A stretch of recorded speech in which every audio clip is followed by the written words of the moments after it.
A piercing ringtone shatters the fragile quiet of dawn. Outside the floor-to-ceiling windows, Charlotte's skyline sparkles under a pale blush of sunrise. Inside the modern high-rise apartment, Edward Hughes can't ignore the strange tension prickling the air. He's lying in bed, halfway between sleep and wakefulness, when he hears Lucy's phone buzz again. This is the third time in the past 10 minutes. He turns over, blinking in confusion, and notices Lucy sitting upright on the edge of their king-sized bed. The glow of her screen reflects in her wide, anxious eyes. Her thumb hovers, then taps something. Maybe she's deleting a text before she realizes Edward is watching. "Everything okay?" he asks, voice still thick with sleep. Lucy flinches, forcing a tight smile. "It's just some hospital alert. They might need me in for a double shift." Her words tumble out too fast. She slides the phone out of sight, tucking it into her robe pocket. Edward studies her for a second. Lucy has always been dedicated to her work as a doctor, but there's something off this morning, like her mind is miles away. The hush that follows feels heavier than usual, as if the quiet itself is warning him that something is amiss. He forces himself to drop the subject. "Let me grab us some coffee," he says, offering a gentle nod. "You look like you had a rough night." Lucy simply nods, her knuckles whitening around the phone in her pocket. In the kitchen, Edward flicks on the overhead lights. The white marble counters gleam under the cool glow. He hears the muffled sounds of Lucy moving around in the bedroom drawers opening, clothes rustling. The coffee machine gurgles. Steam rises, carrying the comforting scent of roasted beans, but Edward can't quite shake the unease creeping along his spine. Years of legal practice have sharpened his instincts. Small details that don't fit like Lucy's forced calm set off an internal alarm. He's used to noticing subtle changes in people's demeanor, a tight jawline, a slip in their voice. Usually it's his clients or opponents in court, but now it's his wife. Lucy appears in the doorway, wearing tailored navy scrubs beneath a light cardigan. She rubs her arms as though she's cold, even though the thermostat is set comfortably. Edward hands her a mug, and their eyes meet.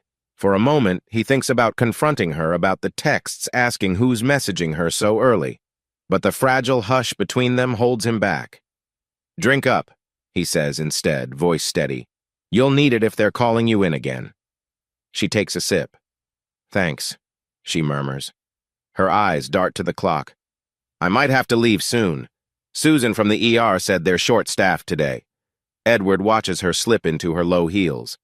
"Need a ride?" She shakes her head. "I'm good. I'll drive myself."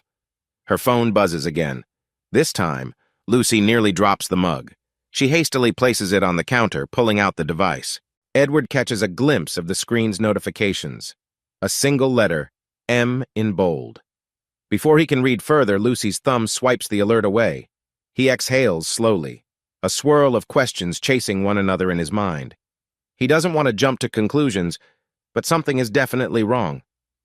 As Lucy heads to the door, Edward follows. She pauses to straighten the collar of his dress shirt, an almost automatic gesture that once felt intimate, but now carries an undercurrent of tension. "Sorry," she whispers. I'm just stressed about work." Her breath falters at the end of the sentence. He offers a careful smile. "We'll talk tonight?" She nods, not quite meeting his eyes. "Sure," she says, her voice a ghost of its usual warmth. She opens the front door and cool morning air rushes in. Edward stands by the kitchen island, hearing the soft click of Lucy's heels fade into the corridor. The door closes with a quiet thud that echoes uncomfortably in the pristine apartment. Moments later, Edward realizes Lucy left her phone on the kitchen counter. His heart thumps. Is it an accident? He hesitates, glancing at the device, screen dark and silent. The ethical side of him resists snooping, but a wave of dread spurs him on. Before he can move, though, the door swings open again. Lucy steps in, half laughing, half nervous. "I forgot my phone," she says, her hand already outstretched. "You know I can't survive without this thing." Edward's fingers hover, then he hands it over. "Right," he says, managing a small chuckle, hoping to mask the tension. She tucks the phone away in her purse, her cheeks flushed. She leaves for the second time, letting the door click shut. Alone now, Edward leans on the counter, pushing a hand through his hair. The city below is waking up, horns blaring, sunlight reflecting off skyscraper glass. Yet inside, he's grappling with 1,000 questions. Who is M? Why is Lucy so jumpy? And why does it feel as though the life he's built, his career in law, his seemingly perfect marriage, just developed a hairline crack no one else can see? His phone vibrates, snapping him out of his spiraling thoughts. A text from his law partner reminds him about a meeting with a major client at 9 a.m. He inhales, setting aside the morning's confusion with the discipline he's honed for years in court. He'll handle it, he tells himself, just like every other problem. But as he grabs his briefcase and heads out, the unsettled feeling lingers like a dark cloud over the new day. In the hallway mirror, Edward catches his own reflection. The calm attorney in the suit looks back, but behind his eyes flickers a quiet storm. He can't ignore the whispers in his mind. Something's off. Something's wrong. And by the time the sun sets, he intends to find out exactly what it is. Late Saturday afternoon, Edward and Lucy navigate their SUV up the winding driveway toward James and Catherine Hughes's stately suburban home. The place is all Southern charm, white columns framing the porch, neatly trimmed hedges, and a sprawling front yard. Edward can't help but feel a twinge of nostalgia every time he comes back here. Lucy, sitting in the passenger seat, stares out the window. She seems distant, occasionally glancing at her phone in her lap. Edward notices, but he says nothing. His mind replays the unsettling morning from earlier in the week, her anxious expressions, the mysterious texts. Part of him wants to demand answers, but he's promised himself patience. There's a dinner to get through first. The moment Edward parks, Catherine appears on the porch, waving enthusiastically. She's a warm figure in a floral blouse, greeting them with wide open arms. Lucy musters a polite smile, stepping out of the car. Edward follows, giving his mother a gentle hug. "Look at you two," Catherine says, eyes shining. "Been a while since we all had dinner together. Your dad's already by the grill. Can't wait to chat your ears off." Lucy helps Catherine with a large bowl of homemade salad. Edward heads around the back of the house, seeking out his father. James Hughes is standing at a spacious brick grill, flipping marinated chicken. He's an older, distinguished version of Edward, with salt and pepper hair and a commanding presence. "Glad you could both make it," James says, shaking Edward's hand firmly. "I hear you're up for partner at the firm soon?" Edward nods, half smiling. "Yeah, we're finalizing some big cases. Might be time for me to branch out. Who knows?" They chat about the legal field and Lucy's career at the hospital, but Edward senses a shift in his dad's demeanor, like James is holding back news. Sure enough, Catherine's cheerful voice rings out from the deck. "Marcus!" she exclaims, clapping her hands. Edward turns, surprised to see his younger brother stepping onto the wooden deck. Marcus Hughes is all easy charm, tousled hair, a leather jacket slung over a black t-shirt, and a grin that suggests he's happy to be the center of attention. It's been ages since Edward last saw him, supposedly traveling for business opportunities in California or somewhere else out west. "Didn't know you were in town," Edward calls, working to keep his voice pleasant. Marcus laughs. "Surprise! Thought I'd come home for a bit. Missed Mom's cooking." His gaze flickers to Lucy, standing at the glass sliding door. "Hey there, sis," he says playfully, arms open. Lucy's polite smile widens. She steps forward, giving him a brief hug. "Nice to see you again, Marcus. It's been forever." Marcus's eyes linger on her a second too long. Edward notices a subtle spark, like a private joke being exchanged. Before he can dwell on it, Catherine hustles everyone to the table. Inside the house, the dining room is warm and inviting. A vase of fresh roses sits in the center of a polished wooden table. Lucy sets down silverware while Catherine finishes assembling dishes. James brings in a platter of grilled chicken, and Edward helps pour iced tea. They all settle in. Conversation flows easily, at first lighthearted family anecdotes, updates on Catherine's charity events, James's golf outings. Marcus shares stories from his recent travels, painting a picture of spontaneous gigs and new entrepreneurial ventures. Edward arches a brow at the vagueness of it all, but tries not to sound critical. "So, Lucy," Marcus says, turning to her, "still saving lives in the ER?" She nods, a professional smile in place. Internal medicine, actually, but I rotate through the ER sometimes. That's cool, Marcus replies, swirling his iced tea. You must have a ton of crazy stories. Bet it's exhausting. Lucy's eyes flick to Edward, then back to Marcus. It can be intense, she says softly. Edward notices a flicker in her expression apprehension. Or is it just her usual exhaustion from the hospital? Catherine interrupts by gushing over Lucy's recent award for patient care, and the moment passes. As the meal nears its end, Edward helps clear plates, aware of Marcus drifting closer to Lucy. They chat casually about local restaurants and the best coffee in town. There's nothing overt, yet Edward can't shake a sense of unease like a subtle undercurrent in the air. Marcus laughs at something Lucy says, resting an arm on the kitchen island, leaning in slightly. Lucy glances over, catching Edward's eye. She looks away quickly, cheeks flushing. James emerges, carrying a tray of dessert cups.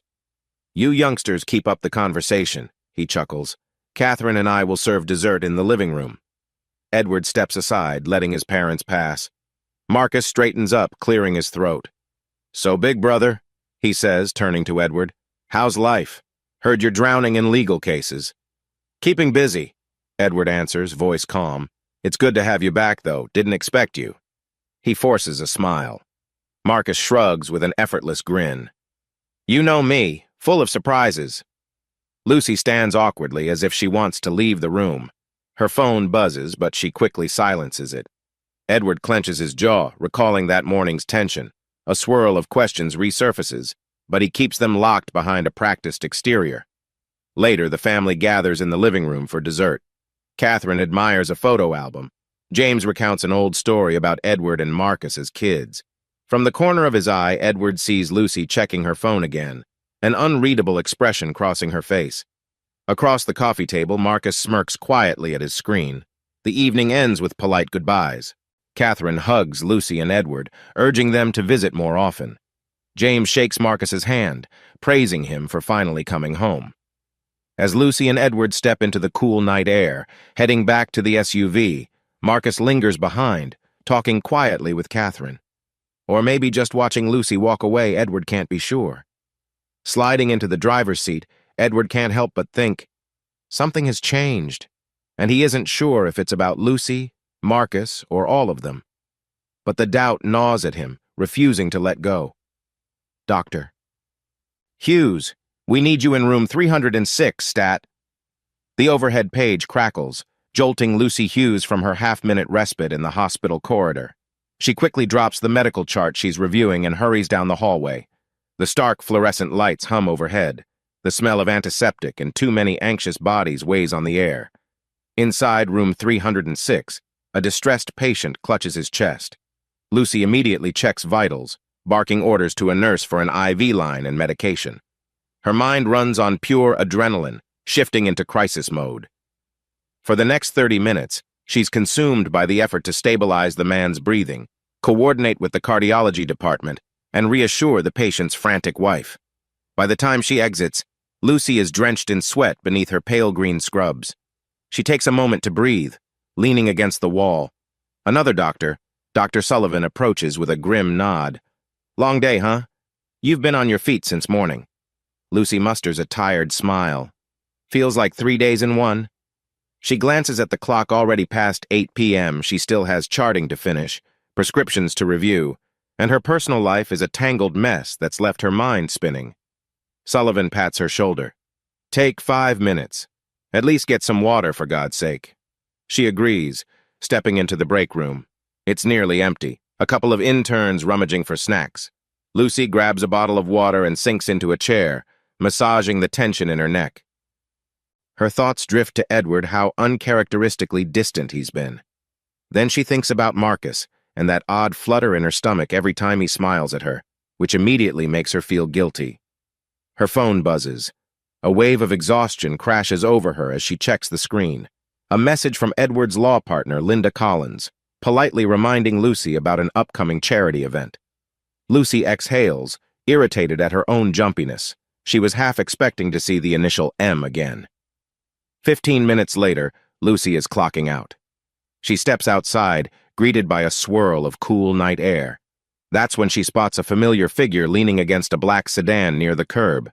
Marcus. He's dressed casually in dark jeans and a hoodie, scanning faces as people trickle out from the hospital. Her heart stutters. "Marcus?" she calls, walking closer. "What are you doing here? Did Edward send you?" He shakes his head, shoving his hands into his pockets. "Nah, I was in the neighborhood." A faint grin crosses his face. "I remembered you mentioning a late shift, so I figured I could give you a ride if you need it." Lucy hesitates. The logical part of her mind warns that this might look suspicious, her alone with Marcus, Edward's brother, in the middle of the night. But her feet and back ache, and the idea of driving herself home right now seems daunting. She nods slowly. That's thoughtful, actually, thank you."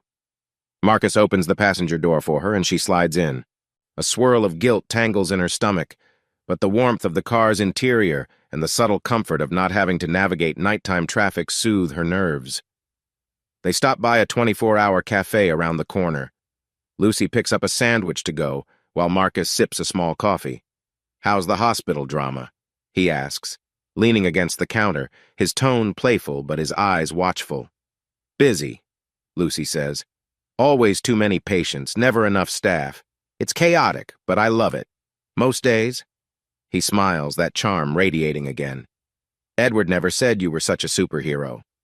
Lucy can't help a slight blush. "I'm no superhero, just doing my job." A pause. "So, how long are you staying in Charlotte?" Marcus shrugs. "Not sure. I might stick around. My last gig ended, and I need to figure out my next move." She takes her sandwich and heads to the exit. Marcus follows, pushing the door open for her. The night sky stretches overhead, dotted with distant stars, the hum of traffic in the background. They walk back to the car in silence. On the drive to Lucy's apartment complex, conversation remains light. She finds herself enjoying Marcus's witty remarks, though each laugh stings with a hint of guilt.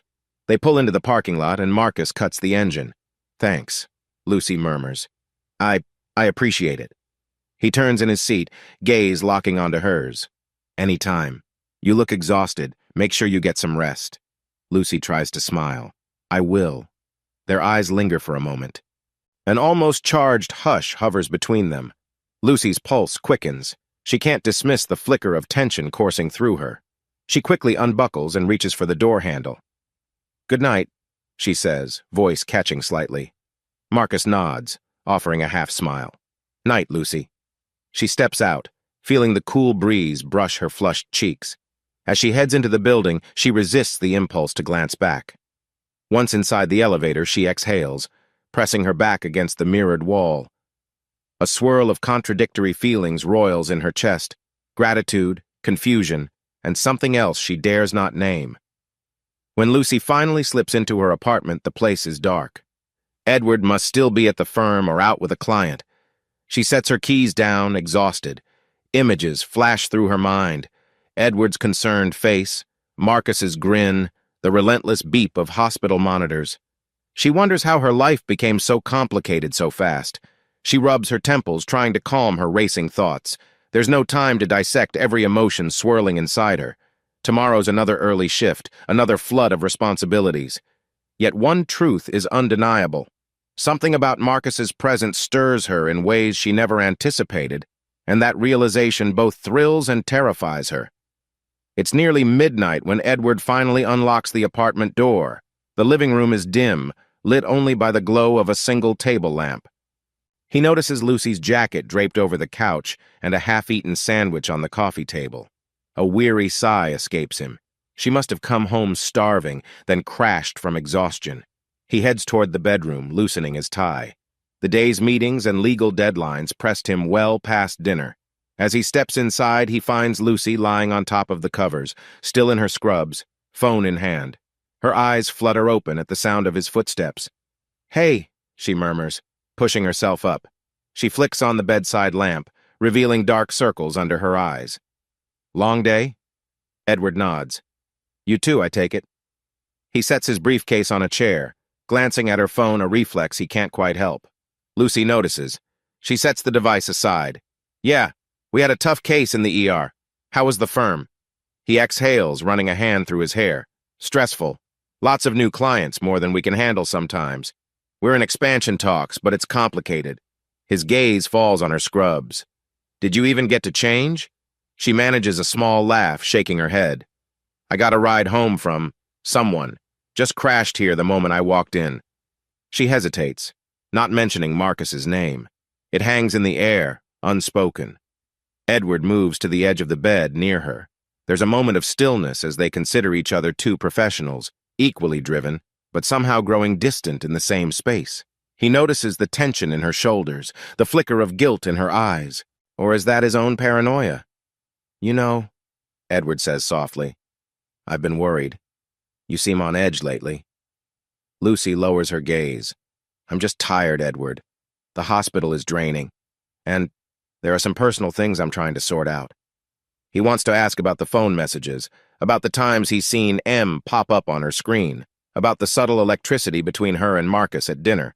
But he's still gathering pieces of a puzzle he's not sure how to assemble. Instead, he shifts tactics. Look, if there's anything bothering you, you can tell me. I'm your husband. He reaches out, fingers brushing her arm. She tenses, then forces a small smile. I know, but sometimes it's easier to handle things on my own. She glances away, voice trailing off. His stomach tightens. The emotional gulf between them feels more tangible every second. He stands, pulling off his suit jacket. Okay, he says quietly. I won't push. Just know I'm here. Lucy lifts the covers, finally sliding out of her scrubs. She slips into an oversized t-shirt, avoiding his eyes. I appreciate that, she whispers. Minutes later, they're both in bed, lying side by side but not touching. Edward stares at the ceiling, listening to Lucy's breathing. He can sense her restlessness. Reaching for the bedside lamp, he clicks it off. Darkness envelops them, except for the faint glow of the city lights through the curtains. By the way, Lucy says in a near whisper, Dad invited us over next weekend for a barbecue. Marcus might be there too. Edward stiffens slightly. Marcus again. He tries to keep his tone neutral. He's certainly been around more than usual. Lucy's breath hitches. She's silent for a moment, then responds. He's been away for so long, Edward. I guess it's normal he wants to reconnect. A swirl of unease grips him. He pictures Marcus in their living room, laughing with Lucy, or the way Lucy's eyes dart around when she's near him. His chest tightens with an irrational surge of jealousy. Still, he manages a steady reply. Yeah, makes sense. They lapse into silence. Edward's mind tangles with questions. Why does Lucy seem protective whenever Marcus's name comes up? Is there something deeper brewing, or is it just the strain of busy schedules and family stress? He closes his eyes, conjuring the memory of Lucy at the dinner table the other night, her fleeting glances at Marcus. He curses himself for letting suspicion gnaw at him. He's a lawyer. He should gather solid evidence before making accusations. But the tension is real. He can't ignore it. When Lucy finally drifts off, Edward remains wide awake. The city hums outside the hush of passing cars, an occasional siren in the distance. He can almost hear the walls breathing with the secrets they hold. Slowly, he reaches for his phone. A part of him wants to scan Lucy's messages right now, find the truth. But the weight of guilt restrains him. He sets the phone aside, rolling onto his side to watch Lucy's silhouette in the darkness. She looks peaceful, though a slight furrow dents her brow. He wonders if she's dreaming of him, or of someone else. The thought sends an uncomfortable chill through him. Eventually, exhaustion overtakes him. In the quiet blackness, husband and wife share the same bed, but stand on opposite shores of an unspoken chasm. Their once effortless closeness feels like a memory drifting further away. Edward tells himself it's just a phase, that they'll work through it. But the tightness in his chest whispers a different story, one that began at dawn with a single mysterious text, and might only grow darker with time. Edward Hughes stepped out of the elevator onto the 12th floor of Pearson and Hughes Attorneys, coffee in hand. The mid-morning sun streamed through wide windows, reflecting off polished floors. He exchanged polite greetings with a few paralegals before settling into his corner office overlooking the busy streets of Charlotte. Today promised to be hectic. The firm had taken on several new clients, one of them, Lindsay Carter, had a complex divorce case that needed immediate attention. Edward wanted to review her file carefully because it involved a premarital agreement that hinted at hidden assets. A topic like that struck a nerve. It reminded him of his own arrangement with Lucy, one he had never thought he'd revisit. He dropped into the sleek leather chair behind his desk, flipping open Lindsay's file. A cluster of legal documents tumbled out. Receipts, emails, and the original prenup. As he skimmed the details, he felt his chest tighten. The text mirrored certain clauses in his own marriage contract with Lucy. It mentioned asset divisions if there was proof of infidelity. His phone chimed an email notification. Edward glanced at his screen, expecting a routine firm memo. Instead, he saw Lucy's email address. Something about the subject line made him pause. They usually communicated via text or in person, rarely emailing. Curiosity piqued, he opened it. To his surprise, the message wasn't from Lucy herself. It was an automated sync from their shared cloud drive. A few attachments labeled Conversations flickered in the preview window.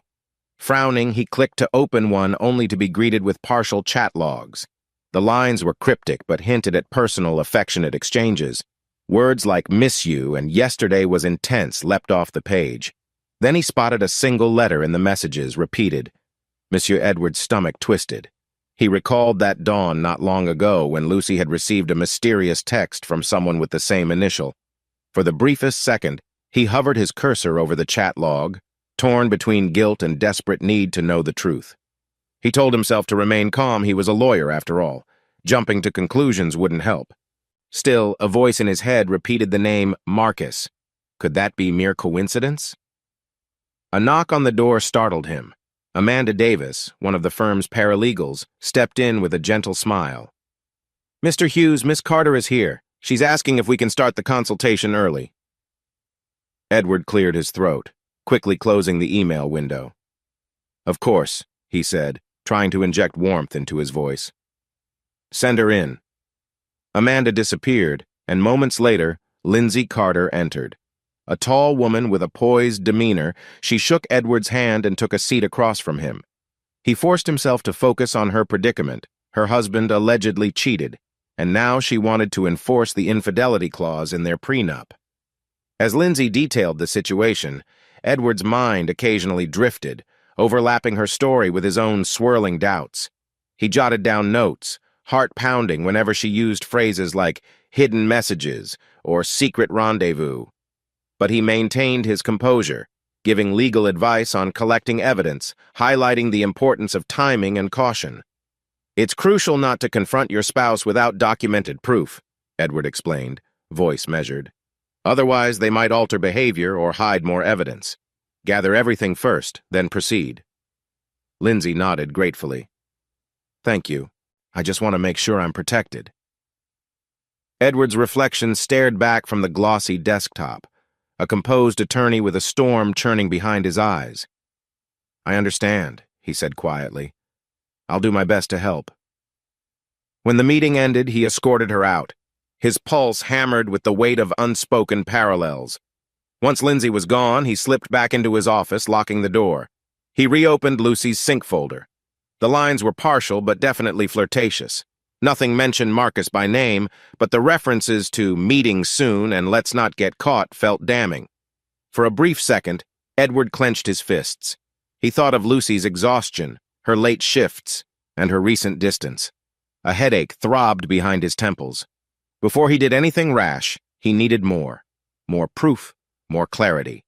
He exhaled, stood, and steeled himself for the rest of the day's appointments.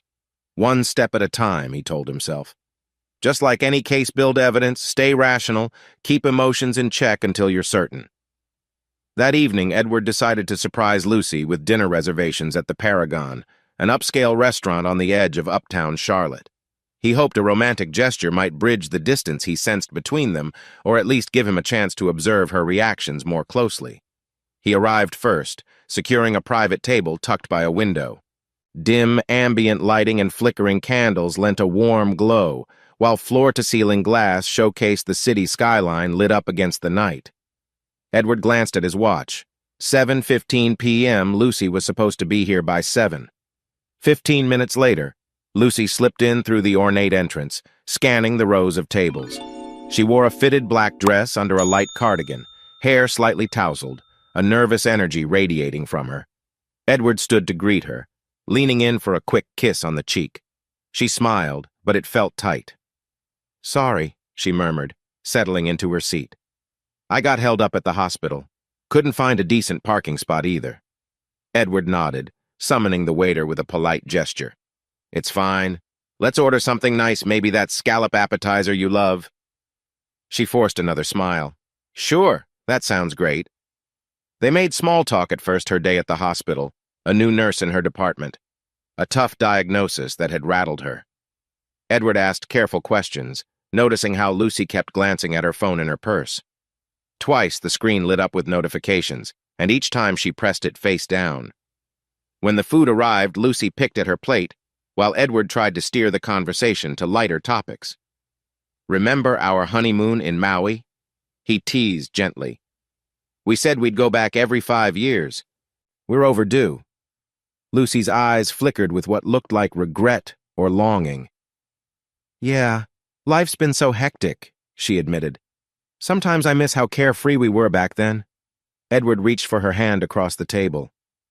"We can find that again." She hesitated, letting his fingers rest over hers. In that fleeting moment, Edward felt a pang of hope, but then her phone buzzed again, and the moment shattered. She tugged her hand away, picking up the device. For a split second, Edward saw the name on the caller ID, Marcus. His stomach twisted with a flash of anger. Lucy quickly silenced the ringer, color draining from her cheeks. "I'm so sorry," she muttered. "He was supposed to, never mind. Let's focus on dinner." Edward forced a calm expression. "Marcus? Everything okay?" Lucy fumbled her words. "He was going to help me with something for your mom. I'll call him back later." A quiet rage curled in Edward's chest, but he tamped it down, sipping his wine to keep steady. "Right," he said simply. They finished the meal in subdued tension, occasional forced remarks about work or the city lights. Lucy excused herself to the restroom before dessert, leaving Edward alone with his racing thoughts. He stared at the empty seat across from him, remembering the chat logs, remembering Lindsay Carter's broken voice describing her husband's affair. In that scenario, Edward had been the confident attorney. Now, in his own life, he felt cornered and clueless. When Lucy returned, her expression was conflicted. Edward settled the bill without fuss, sliding his credit card to the waiter. On the drive home, they barely spoke, the hush in the car more suffocating than any argument could be. Just before reaching their apartment, Edward ventured softly, "If you need to talk about anything, Marcus, or any issues, just tell me, Lucy. I can handle it." She stared out the passenger window, tears edging her voice. "There's nothing to tell." Late the following week, Lucy found herself navigating the quiet suburban streets near James and Catherine Hughes's home, heart thudding uncomfortably. Marcus was at the wheel of his silver SUV, cracking jokes about the local radio station's poor music selection. Lucy tried to laugh along. "You know, your dad asked us to pick up a gift basket for your mom's birthday, not some epic road trip," she teased. Marcus shrugged, pulling into a specialty boutique lot. "Hey, I'm all about making errands fun. Besides, you looked like you could use a break from that hospital madness." Lucy grimaced. He wasn't wrong, she'd just finished a grueling double shift, covering for a colleague. Edward had left early that morning for an out-of-town client meeting, which made Lucy's request for Marcus's help more feasible. She hated how relieved she felt, being around him. The guilt gnawed at her. They entered the boutique, a cozy shop filled with artisan chocolates, gourmet teas, and handcrafted souvenirs. The owner greeted them cheerfully. Marcus led Lucy toward a display of floral arrangements and high-end confections. He grabbed a fancy lavender-scented candle set. "Mom loves stuff like this," he noted, handing Lucy the box. She nodded, forcing a small grin as she tucked it into a gift basket. Each time their hands brushed, a bolt of electricity shot through her confusion, mixing with a strange excitement. "Stop this," she warned herself. "You're Edward's wife, not some random woman." But a flush crept across her cheeks. Outside, the midday sun peeked through scattered clouds. Marcus carried the basket to the trunk. Lucy lingered near the SUV, scanning the quiet street. Just then, an acquaintance of the Hughes family, Mrs. Whitley, a friend of Catherine's, spotted them from across the parking lot. "Lucy! Marcus!" Mrs. Whitley's voice rang out, her expression a mix of curiosity and delight. She bustled over in a pastel jacket. "I didn't realize you two spent time together outside the usual family gatherings." Her tone was polite, but Lucy sensed the unspoken question behind it. Lucy forced a friendly smile. "Oh, we're just picking up a birthday present for Catherine. Edward's out of town." Mrs. Whitley's gaze darted between them. Marcus gave a casual wave.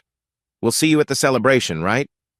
Mrs. Whitley nodded, though her eyes held a flicker of intrigue. "Absolutely. Well, have a good day." She bustled off, leaving Lucy's cheeks burning. Marcus glanced at Lucy's anxious expression. "Relax," he said softly. "We're just doing an errand. Let people think what they want." Lucy sighed, sliding into the passenger seat. As they pulled away, the tension lingered. "I hate feeling like I have to explain everything," she muttered. "I'm Edward's wife. You're his brother." Marcus shifted gears, voice low. "You act like we're doing something wrong." She shot him a sharp look. "Aren't we?" The quiet question hung in the air. Marcus didn't reply. They reached James and Catherine's house. Marcus hopped out to carry the basket inside while Lucy waited in the car, heart pounding. As she watched him stride to the door, the swirl of guilt and attraction nearly overwhelmed her. She replayed the near encounter with Mrs. Whitley, dreading gossip or rumors that might circle back to Edward. A few minutes later, Marcus returned, dropping into the driver's seat. "I left it with Dad," he said, exhaling. "He's busy on a conference call, so no big family chat." Lucy fiddled with the seatbelt. "Good. Let's just go." On the drive back, neither spoke much. The unspoken tension felt suffocating. When they finally parked outside Lucy's apartment, Marcus reached out to give her shoulder a gentle squeeze, his expression softening. "Hey," he murmured. "I know this is complicated, but—" He hesitated, eyes sliding away. "I never meant for you to be upset." She swallowed hard, staring at the dashboard. "I just need some time to think," she managed. Marcus nodded, leaning back in his seat. "Edward's a good guy. I don't want to hurt him." Lucy shut her eyes for a moment, then unbuckled her seatbelt. "Right," she whispered. "Me neither." But as she stepped out, the pull she felt toward Marcus still clung to her every step, a warning sign she couldn't shake. Night draped the city in a restless hush as Edward let himself into the apartment. The soft glow of the living room lamp revealed Lucy fast asleep on the couch, her laptop open on the coffee table. A medical journal article covered the screen. The faint lines of fatigue under her eyes tugged at his chest. She looked so vulnerable. Quietly, he slipped into his home office. Bills, documents, and Lucy's open laptop bag were scattered on the desk. He spotted her phone plugged into a charger. The screen lit up with a single message alert. "M. Miss you." Edward's stomach jolted. He clenched his jaw, recalling the cryptic chat logs from earlier. A part of him screamed to confront Lucy right now, but he forced himself to be rational. If he acted impulsively, she'd hide her tracks. He needed proof, undeniable proof. With a shaky breath, he booted up the shared computer Lucy often used for hospital-related emails. He navigated to the cloud drive, opening a hidden folder he'd discovered last time. More chat transcripts had appeared since his last check, these ones time-stamped throughout the past few days. Skimming them felt like a punch to the gut. Suggestive language, secret arrangements, references to being careful. Edward's blood pounded in his ears. He took screenshots, saving them to a secure thumb drive.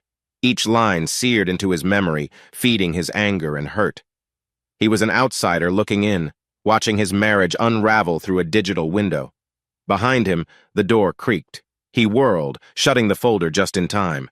Lucy stood in the doorway, bleary-eyed and disoriented. "Edward?" she murmured. "What are you doing up so late?" He plastered on a neutral expression, trying to steady his breathing. "Couldn't sleep," he lied smoothly, tapping at a blank spreadsheet. "I have a big client meeting tomorrow." Lucy leaned against the frame, eyes half-lidded. "All right, don't stay up too long. You need rest." Her voice carried genuine concern, which only made the knot in his chest tighten. As she padded away, Edward swallowed the urge to question her. The time wasn't right.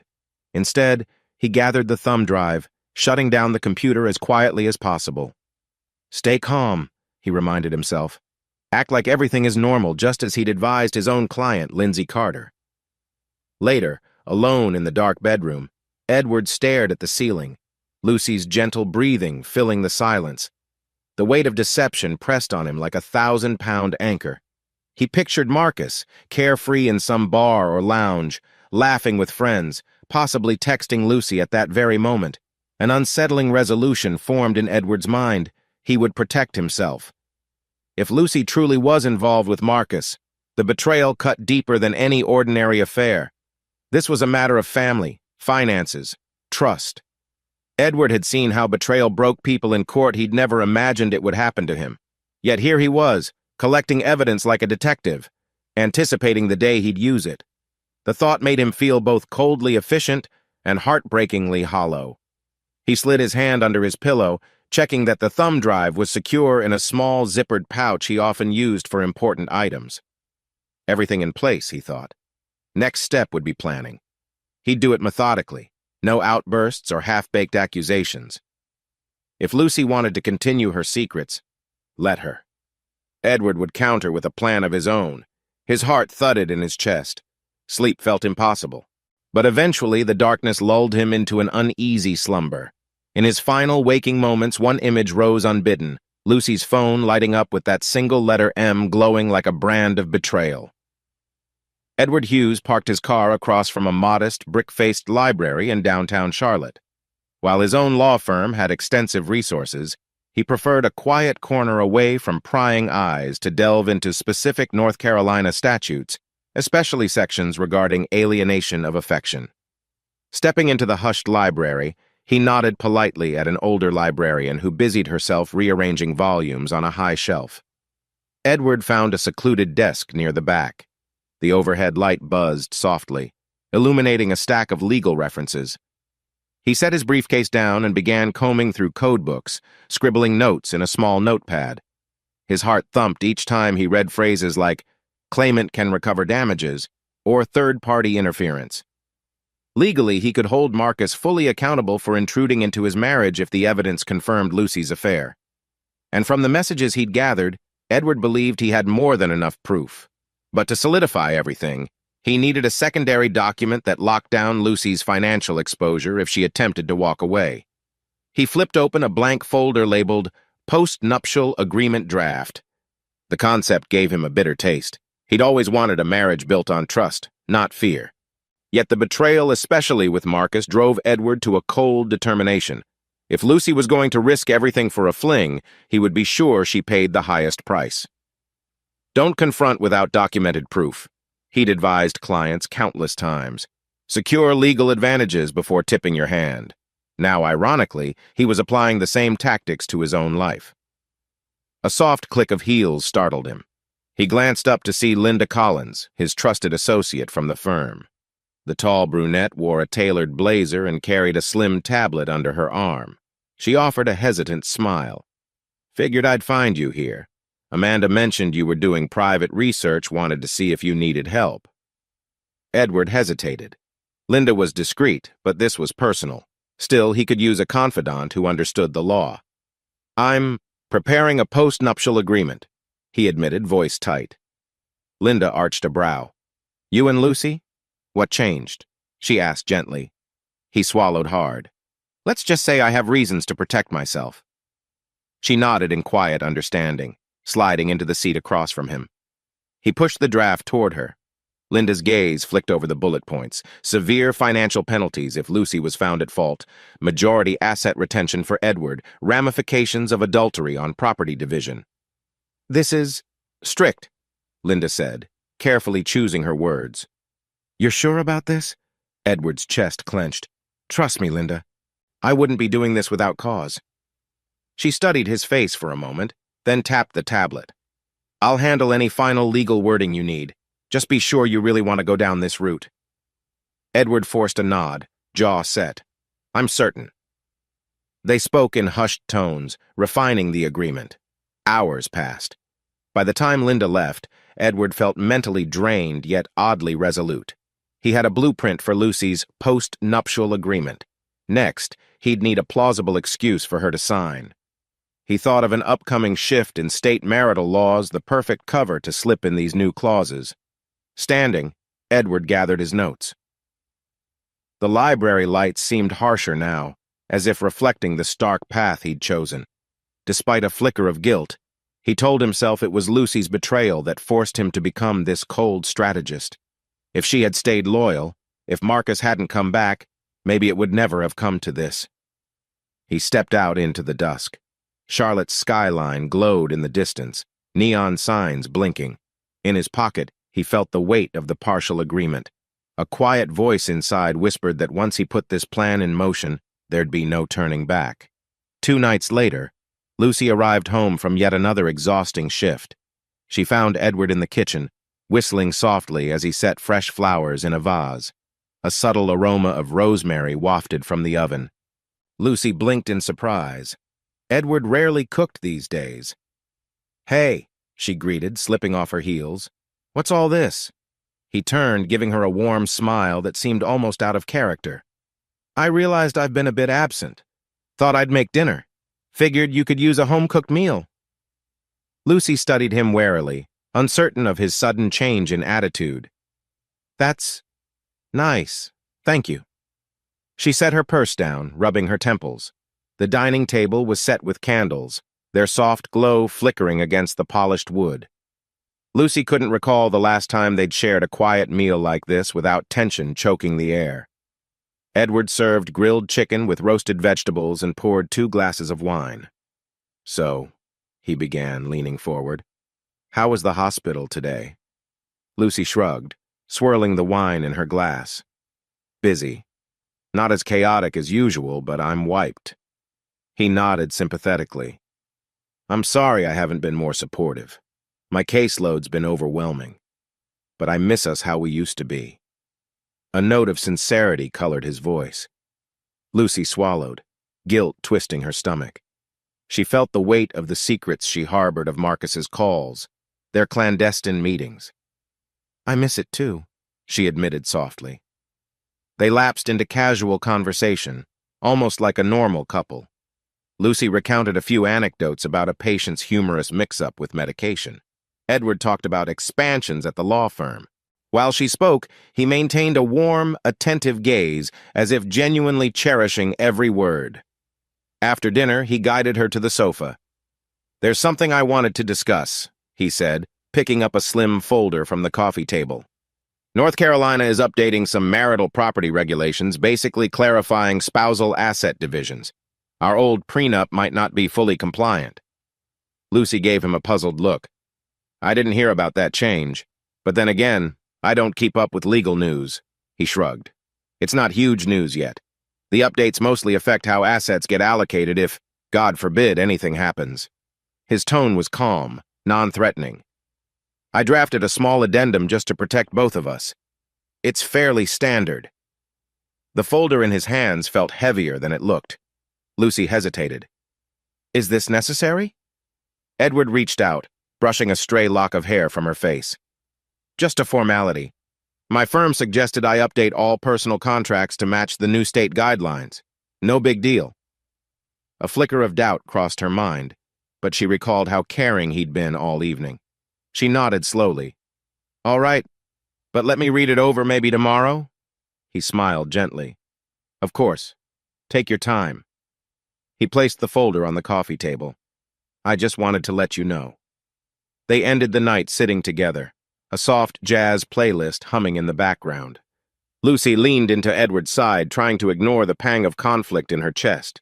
She'd been longing for affection from him, yet his sudden warmth felt surreal, like an illusion. She told herself she should be happy he was making an effort. Later, when she slipped into bed, Edward wrapped an arm around her waist in a gesture that felt both comforting and foreign. She lay awake, heart pounding, uncertain if this new tenderness was genuine or a fragile facade. Unbeknownst to her, Edward stared at the back of her head, mind churning. Tonight had been an act, yes, but a necessary one. He'd learned from experience that illusions of safety lowered defenses. If Lucy suspected nothing, she'd sign those papers willingly, and with that, his plan would be sealed. A few days later, Marcus Hughes paced around the living room of his rented loft, a renovated space in a quieter neighborhood of Charlotte. Exposed brick walls and industrial-style windows reflected his free-spirited taste. But tonight, he was restless, checking his phone, waiting. At last, a soft knock at the door. He opened it to find Lucy standing there, face pale, shoulders tense. She stepped inside, brushing past him before turning to face him with trembling hands. "This is the last time," she whispered, her tone both desperate and uncertain. "I can't keep sneaking around." Marcus shut the door. "You say that, but you're here," he countered, voice low. He reached for her hand. She hesitated but let him draw her closer, the warmth of his grip making her shiver. They stood in silence for a moment, the loft illuminated by a single standing lamp. Outside, rain pattered against the tall windows. Lucy swallowed hard. "Edward's changed. He's trying more," she said, voice thick with guilt. "I don't want to hurt him." Marcus's jaw tightened. "He never truly saw you. Not the way you deserve," he muttered. "Why do you think I—" He trailed off, emotion flickering in his eyes. Lucy dropped onto his couch, burying her face in her hands. "God, this is all so wrong." Marcus sank beside her, placing a tentative hand on her back. "You think I don't feel the same?" He inhaled shakily. "But when I'm around you, it's like I can't help myself." A knot of desire and shame twisted in Lucy's core. Her thoughts drifted to Edward's warm dinner, his surprising tenderness. It contrasted sharply with the electric charge she felt whenever Marcus was near, an illicit allure that made her forget her own morals.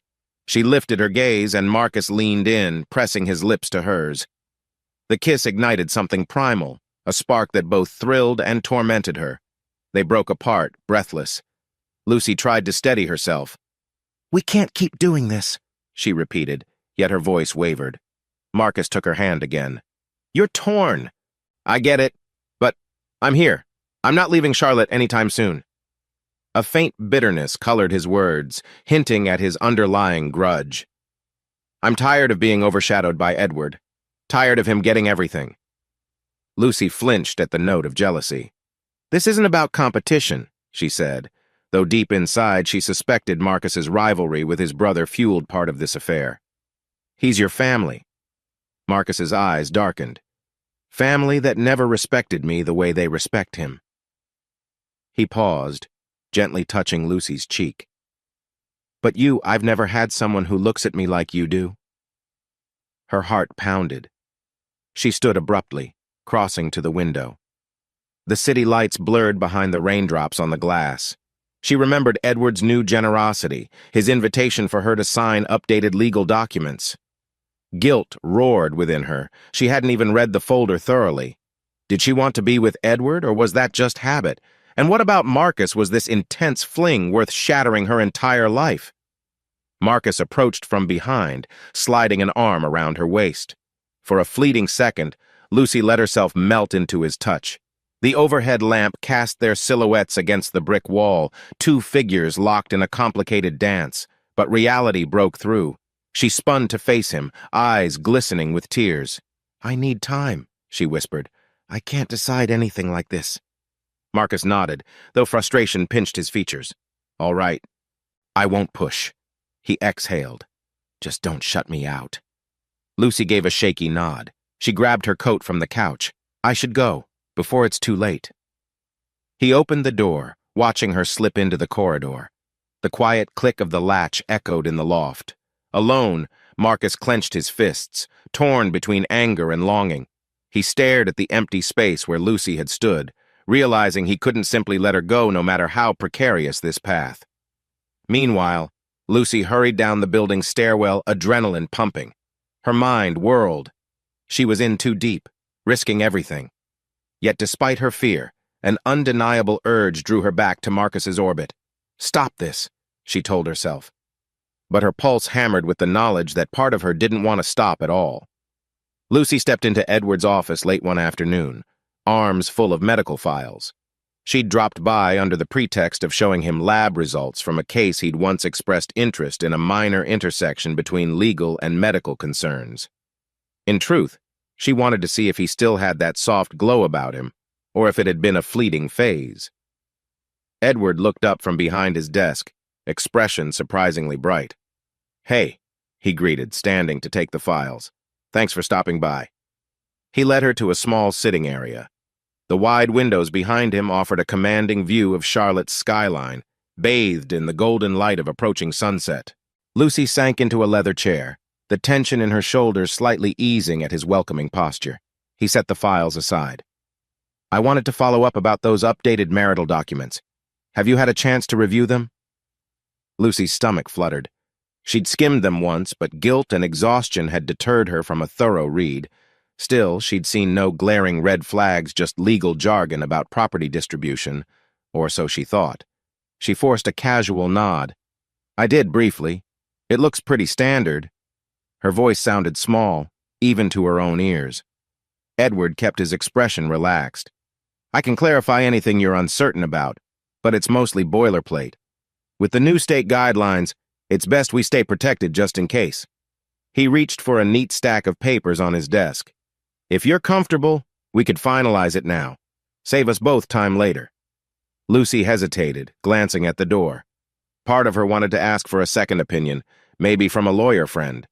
But Edward was right. He was the legal expert in the marriage. Trusting him used to be so natural, and tonight, he was being nothing but considerate. She swallowed the lump in her throat. "Sure," she said quietly. "Let's do it." Edward slid the papers forward, producing a pen with a meticulous flourish. Lucy scanned the top page, her eyes flicking over phrases like spousal entitlements, division of assets, and in case of marital dissolution.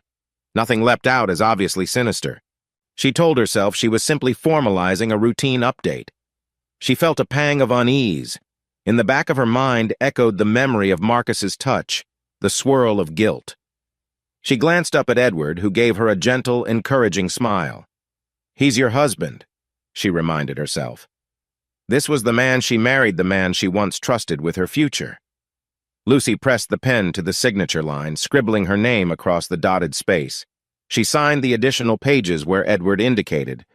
When she finished, he let out a soft exhale, carefully gathering the documents. "Thank you," Edward said, tone soothing. "I promise we'll hardly notice any difference. It's just a safeguard." Before she could respond, Linda Collins stepped in, politely knocking on the open door. "Edward, sorry to interrupt, but the Preston call is in 5 minutes." Edward nodded, slipping the signed agreement into a folder. "I'll be right there." Linda gave Lucy a cordial smile, then excused herself. Lucy rose from the chair, a hint of tension returning to her posture. Edward accompanied her to the office door, resting a hand on the small of her back. "I appreciate you trusting me," he murmured. She managed a faint smile. Of course.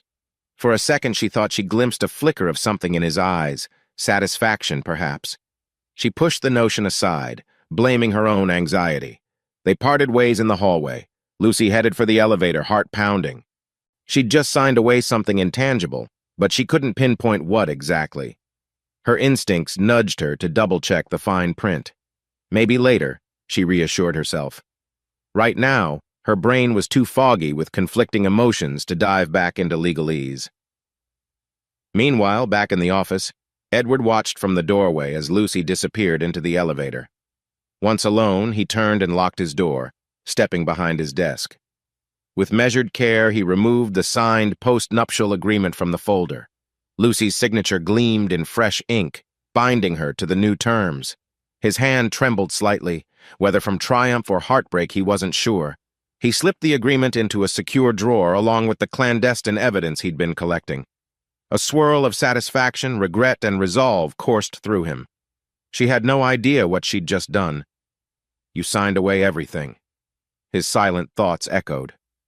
From the window, the last rays of sunset cast long shadows across the floor.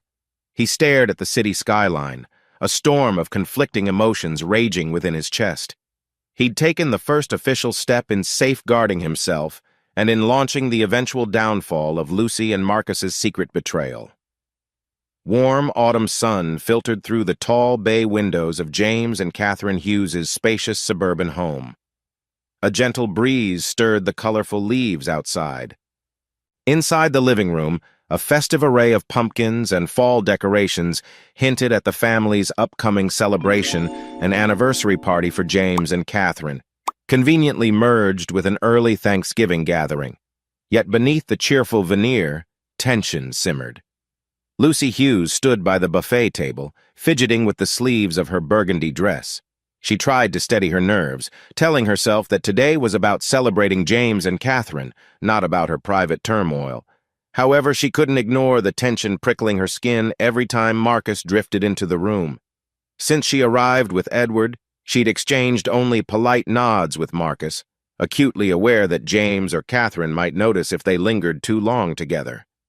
At the far side of the room, Edward Hughes chatted amicably with a tall, bespectacled man named Russell Barnes, introducing him to the older relatives as a colleague from the firm. Lucy recognized Russell as a lawyer who occasionally provided consultation. She wondered why Edward had invited him today, but her husband only offered a polite smile each time she caught his eye. A clink of a spoon against a glass turned heads. Catherine, radiant in a cream blouse and wearing her signature pearl necklace, ushered everyone to gather. "Thank you all for being here," she said, smiling at her two sons. "It's not often we have the entire Hughes family under one roof. Let's get settled in the dining room for a toast." People meandered toward the long table, relatives from out of town, neighbors, and a few close family friends. Lucy took a seat beside Edward, her heart fluttering at the sight of Marcus slipping into a chair opposite them. She forced herself not to look directly at him. James stood to make a brief speech, recounting memories of the home's earlier years, joking about how Edward and Marcus used to fight over the TV remote. "But as they've grown," James said, voice cracking slightly, "I'm proud to see them both find their paths in life." His gaze lingered on Edward, then flicked uncertainly toward Marcus. Lucy cast a quick glance at Edward, noticing the tightness in his jaw. Marcus stared at his plate, expression unreadable. The tension in the air was palpable, only Catherine's gentle laugh as she encouraged everyone to eat cut through the awkwardness. Halfway through the meal, Catherine insisted on a round of toasts. Different relatives stood offering kind words. Just as Lucy thought they might finally slip into a normal family chatter, Edward cleared his throat. He rose slowly, exchanging a look with Russell Barnes. "I know this might be a bit unorthodox," Edward began, voice carefully measured, "but I'd like to say something important not just about my parents, but about our family as a whole." Marcus's head snapped up. Lucy felt her pulse quicken, dread coiling in her stomach. Edward's calm, confident demeanor set off silent alarms. She noticed Catherine tilt her head, curiosity piqued. James looked at Edward expectantly. Even Russell leaned forward, as though awaiting a cue. Edward offered a cool, courteous smile. "I've recently realized how crucial honesty is in family, and tonight felt like the right time to address certain misunderstandings." A hush fell over the table. Marcus's knuckles whitened as he gripped his napkin. Lucy inhaled, her palms damp against her dress.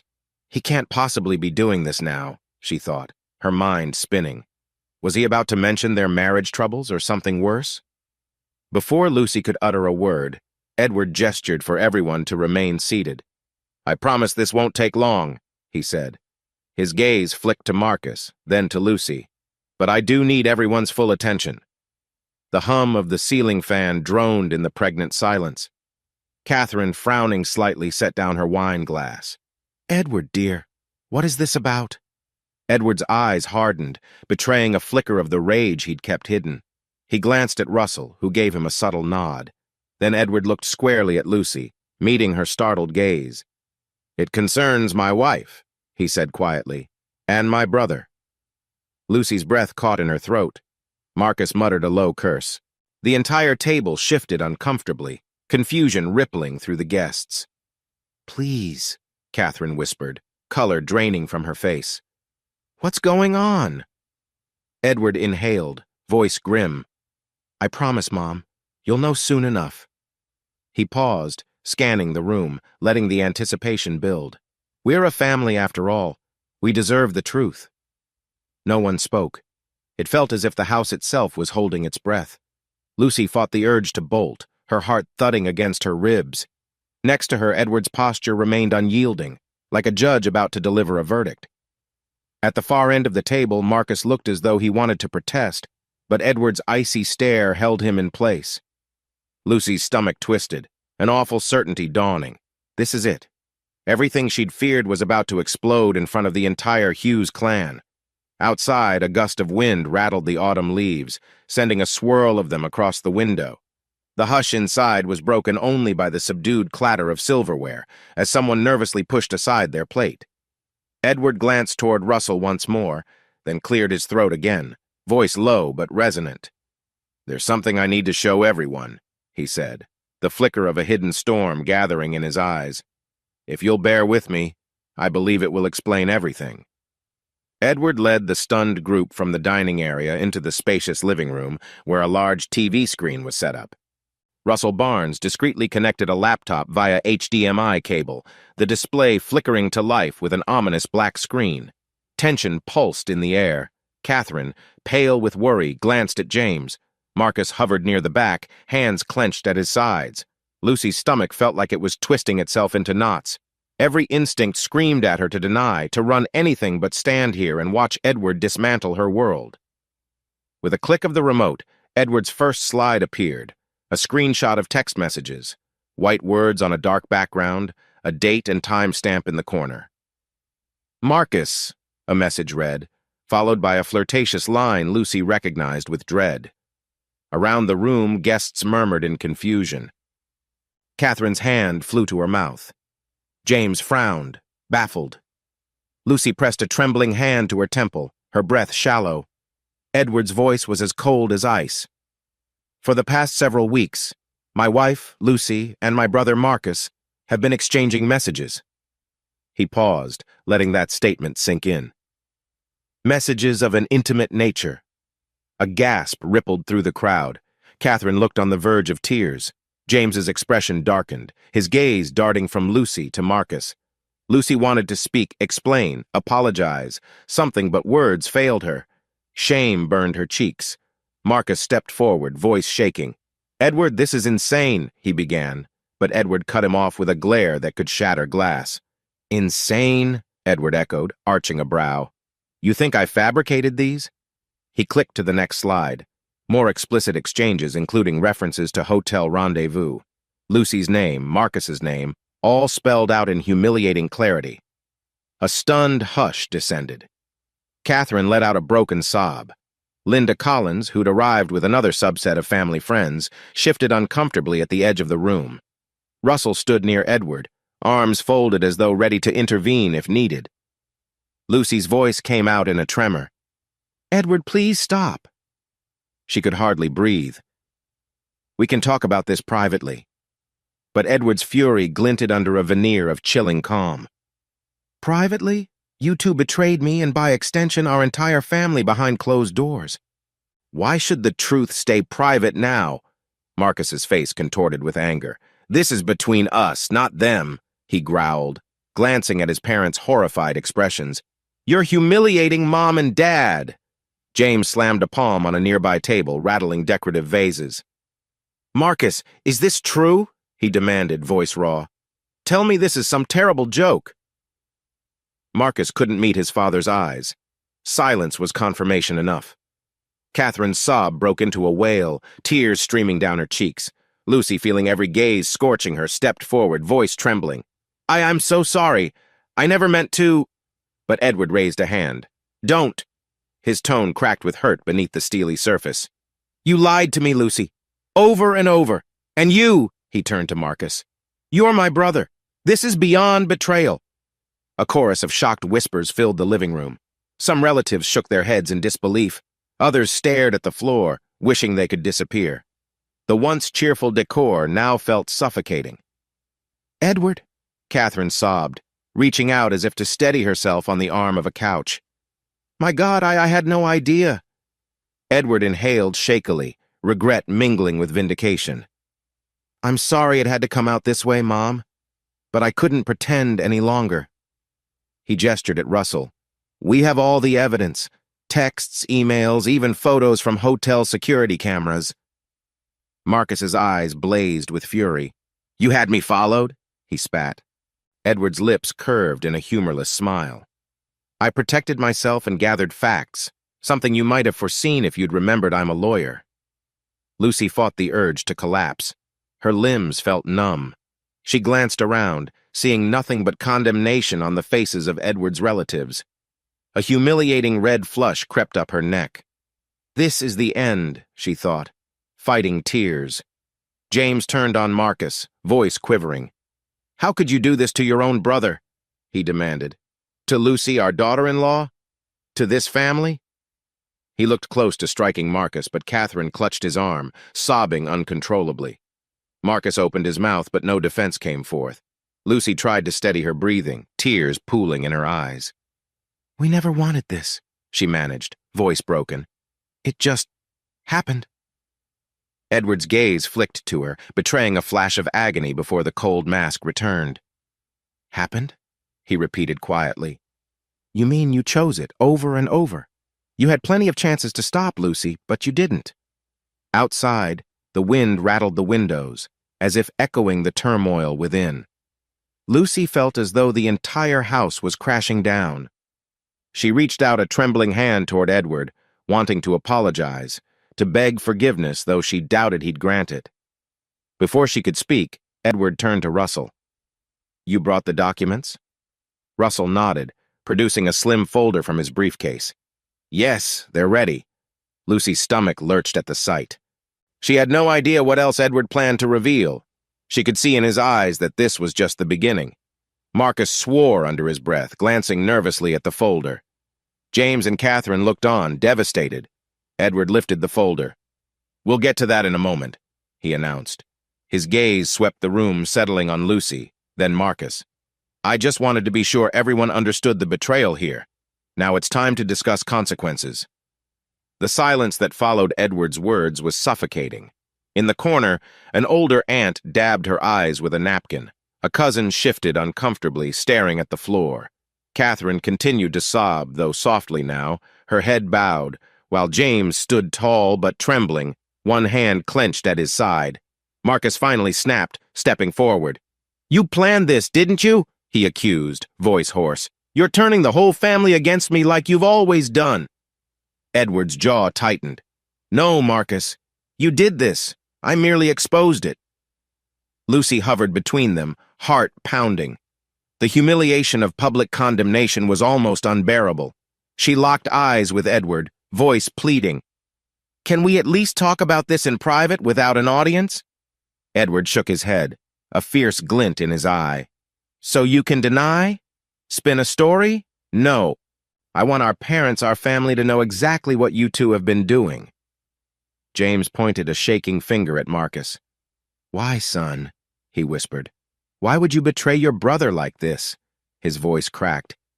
"Haven't we given you everything?" Marcus let out a bitter laugh. "Everything? Edward was always your golden child, perfect grades, the promising law career. I was just the disappointment, the afterthought." "Lucy," he paused, eyes flashing toward her. "Lucy made me feel like I mattered." Lucy's eyes burned with tears. She could hear the heartbreak in Marcus's voice, but it didn't excuse the pain he'd inflicted. Meanwhile, Catherine pulled away from James, staggering toward Lucy with trembling steps. "I welcomed you like a daughter," she choked out. "And you did this with my younger son?" Lucy could barely speak through her tears. "Catherine, I'm sorry," she breathed. "I never meant to hurt you." Catherine's eyes filled with fresh anguish. She bowed her head, sobbing quietly.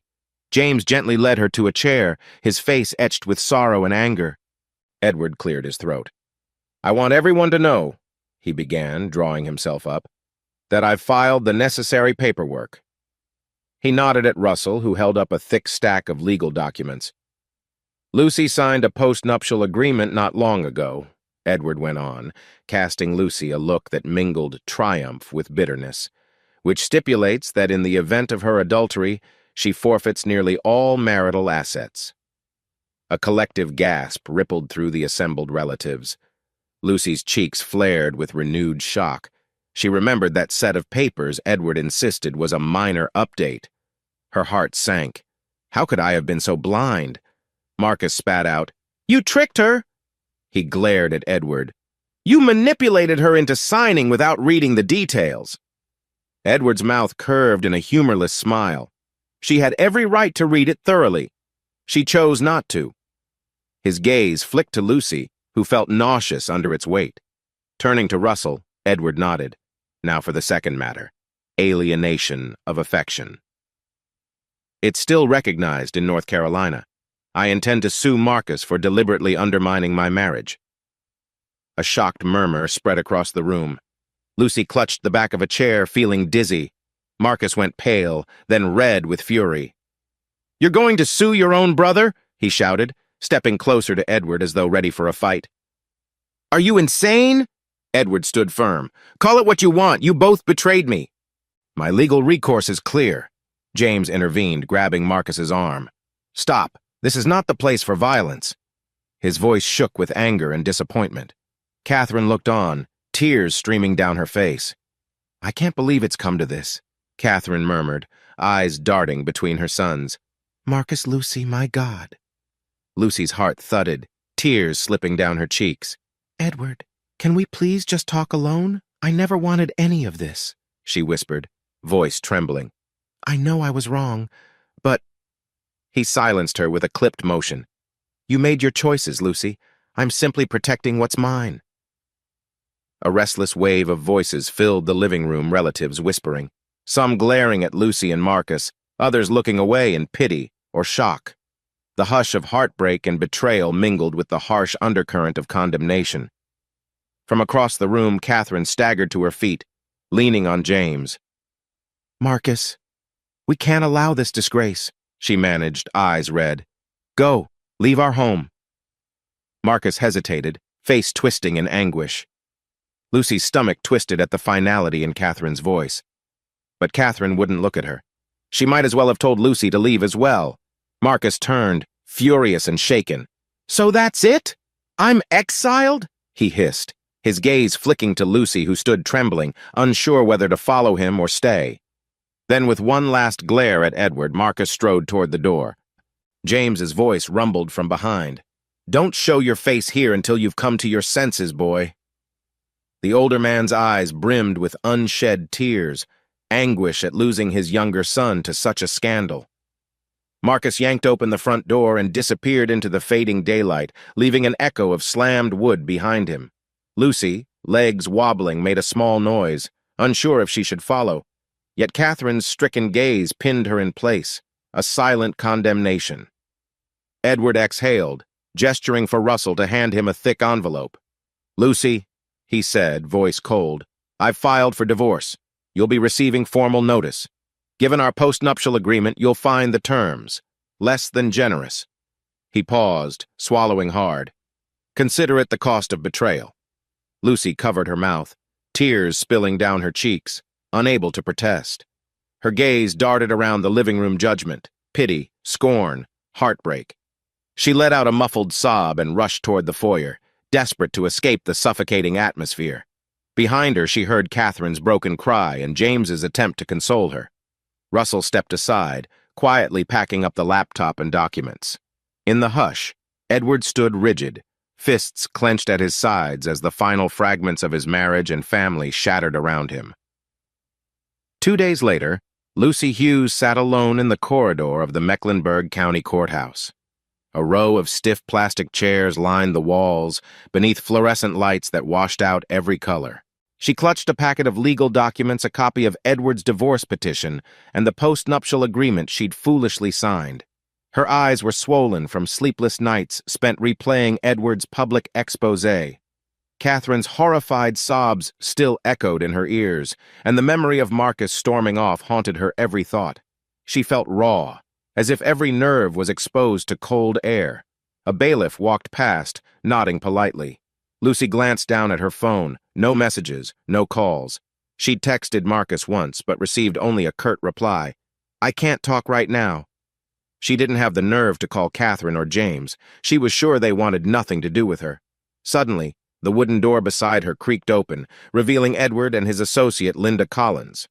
Edward wore a sharp, charcoal gray suit, while Linda carried a folder of legal briefs. Lucy's heart lurched at the sight of her husband, well, soon Toby, ex-husband. She stood, swallowing the lump in her throat. Edward's gaze flickered over Lucy. He looked tired, though his stance remained upright, exuding controlled resolve. "They're ready for us," he said quietly, voice devoid of warmth. Lucy nodded, stepping into the small hearing room. The space was utilitarian, a few benches, a wooden table, and a judge's bench elevated at the front. As Lucy took a seat, Edward's expression never softened. Linda sat on his right, flipping through documents with calm efficiency. A court clerk announced the case, Edward Hughes versus Lucy Hughes, petition for dissolution of marriage. The formal words sliced through Lucy's heart. She blinked back tears, stealing a glance at Edward. Did he feel nothing at all? The presiding judge, a stern-faced woman with silver-streaked hair, glanced at the stack of paperwork. She skimmed the key points: grounds for divorce, the existence of a signed post-nuptial agreement, allegations of infidelity. Lucy squirmed, her shame turning into a physical ache. When the judge addressed Lucy, she asked if Lucy understood the terms of the post-nuptial agreement. Lucy opened her mouth, but no sound emerged at first. "I never read it carefully. I was tricked." These protests welled up inside her, but she knew they held no legal weight. Edward was a lawyer. He'd covered every angle. Her shoulders slumped. "Yes, Your Honor," she whispered. "I understand." The judge nodded gravely, turning to Edward. "And Mr. Hughes, you're filing for a no-contest divorce, given the post-nuptial provisions?" Edward cleared his throat. "Yes, Your Honor. I'm also proceeding with a civil claim against a third party for alienation of affection." Lucy's eyes darted up in panic. She imagined the legal storm about to hit Marcus. She wanted to speak on his behalf, to beg Edward not to tear his own brother apart with a lawsuit. But guilt and a sense of hopelessness weighed her down. She had no leverage, no moral high ground left to stand on. The hearing was brief. The judge set a formal date for finalizing the divorce, citing the mandatory waiting period. Lucy clutched the edges of her seat, each passing moment eroding whatever faint hope she'd clung to. Maybe Edward would calm down. Maybe they could salvage something. Now she saw how naive that thought was. His plan was already in motion. When it ended, Lucy stumbled out into the corridor.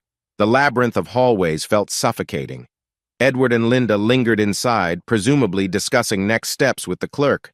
Lucy wanted to speak to him, to say, "I'm sorry," or "Please, can we talk?" But the humiliation of the hearing, the finality of his betrayal, left her paralyzed. Finally, Edward emerged. He paused a few feet away from Lucy, jaw tense. For a moment, neither spoke. Lucy mustered a small, shaky voice. "Edward," she began, tears stinging her eyes. "I know I hurt you. I know—" He lifted a hand, shutting down her plea. His eyes brimmed with anger and heartbreak. "Don't," he said softly. "It's done, Lucy. This is the path you chose." Her breath hitched. "I was lonely," she managed, voice cracking. "You were so distant. I was weak. I'm sorry." Edward's expression faltered for the briefest moment, as though a flicker of old tenderness threatened to surface. But then he squared his shoulders, steeling himself.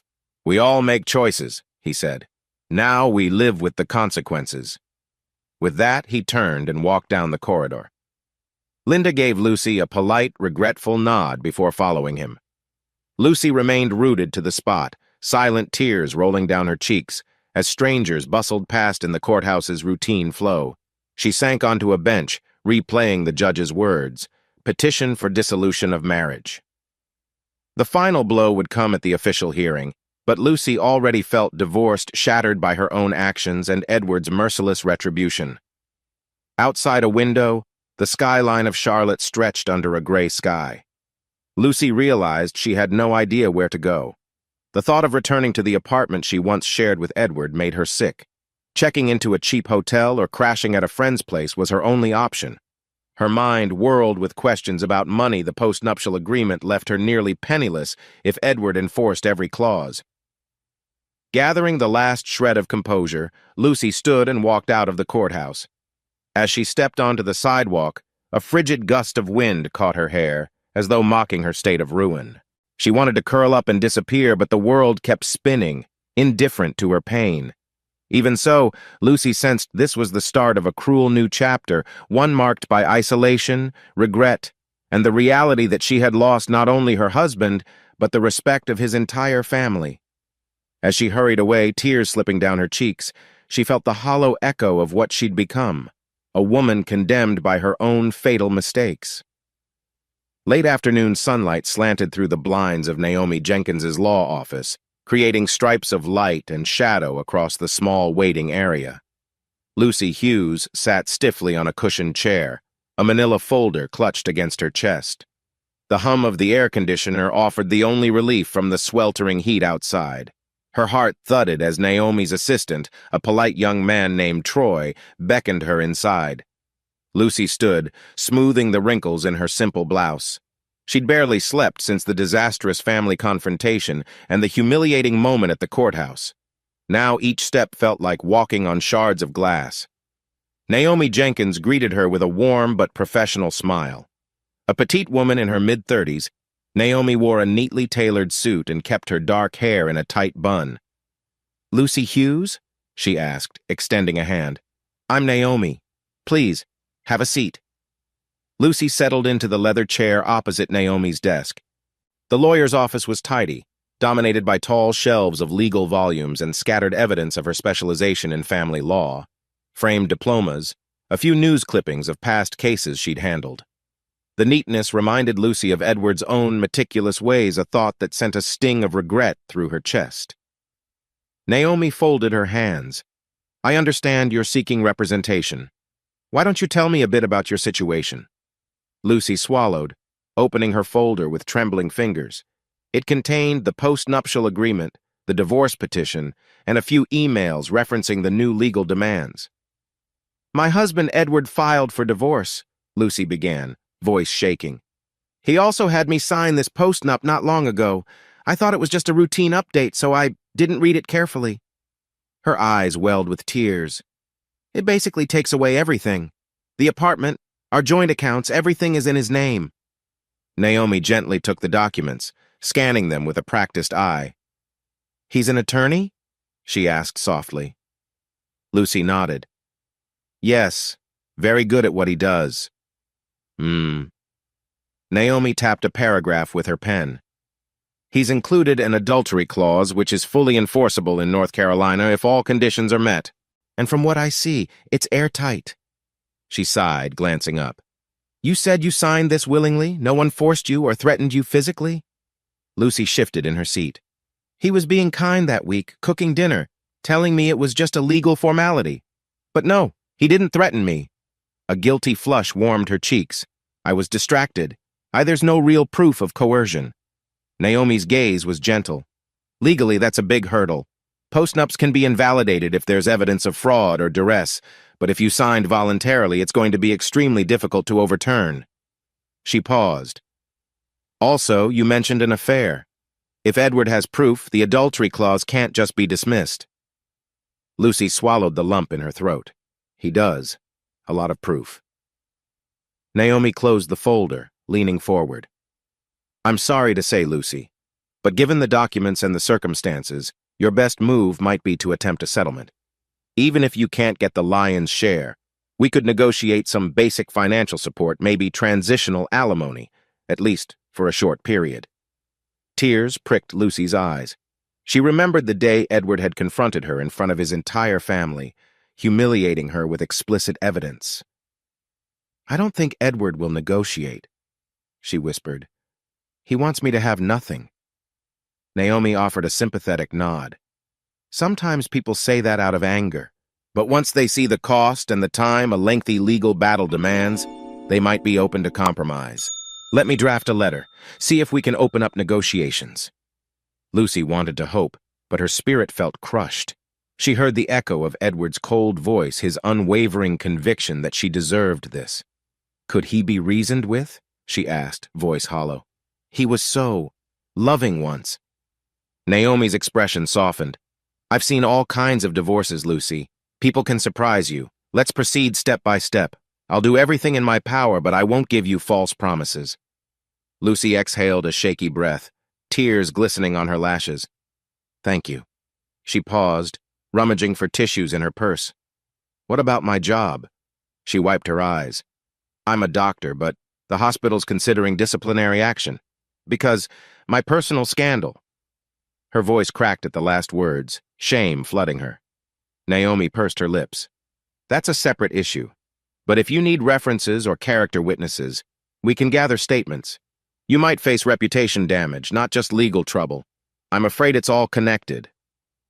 Lucy's chin trembled. I know, she whispered. Everything is crumbling. Naomi set a gentle hand on Lucy's. One step at a time, she repeated. Let me do what I can. Meanwhile, you should focus on taking care of yourself emotionally, financially, if you need a place to stay. I'm at a friend's house for now, Lucy said quickly, cheeks burning. She hadn't dared contact her parents yet, fearing their disappointment. It's just temporary. That's fine, Naomi said, rising from her desk. I'll be in touch. Let's see if Edward or his attorney is open to any discussion. And if not, we prepare for the fight. Lucy stood, gripping her folder with trembling hands.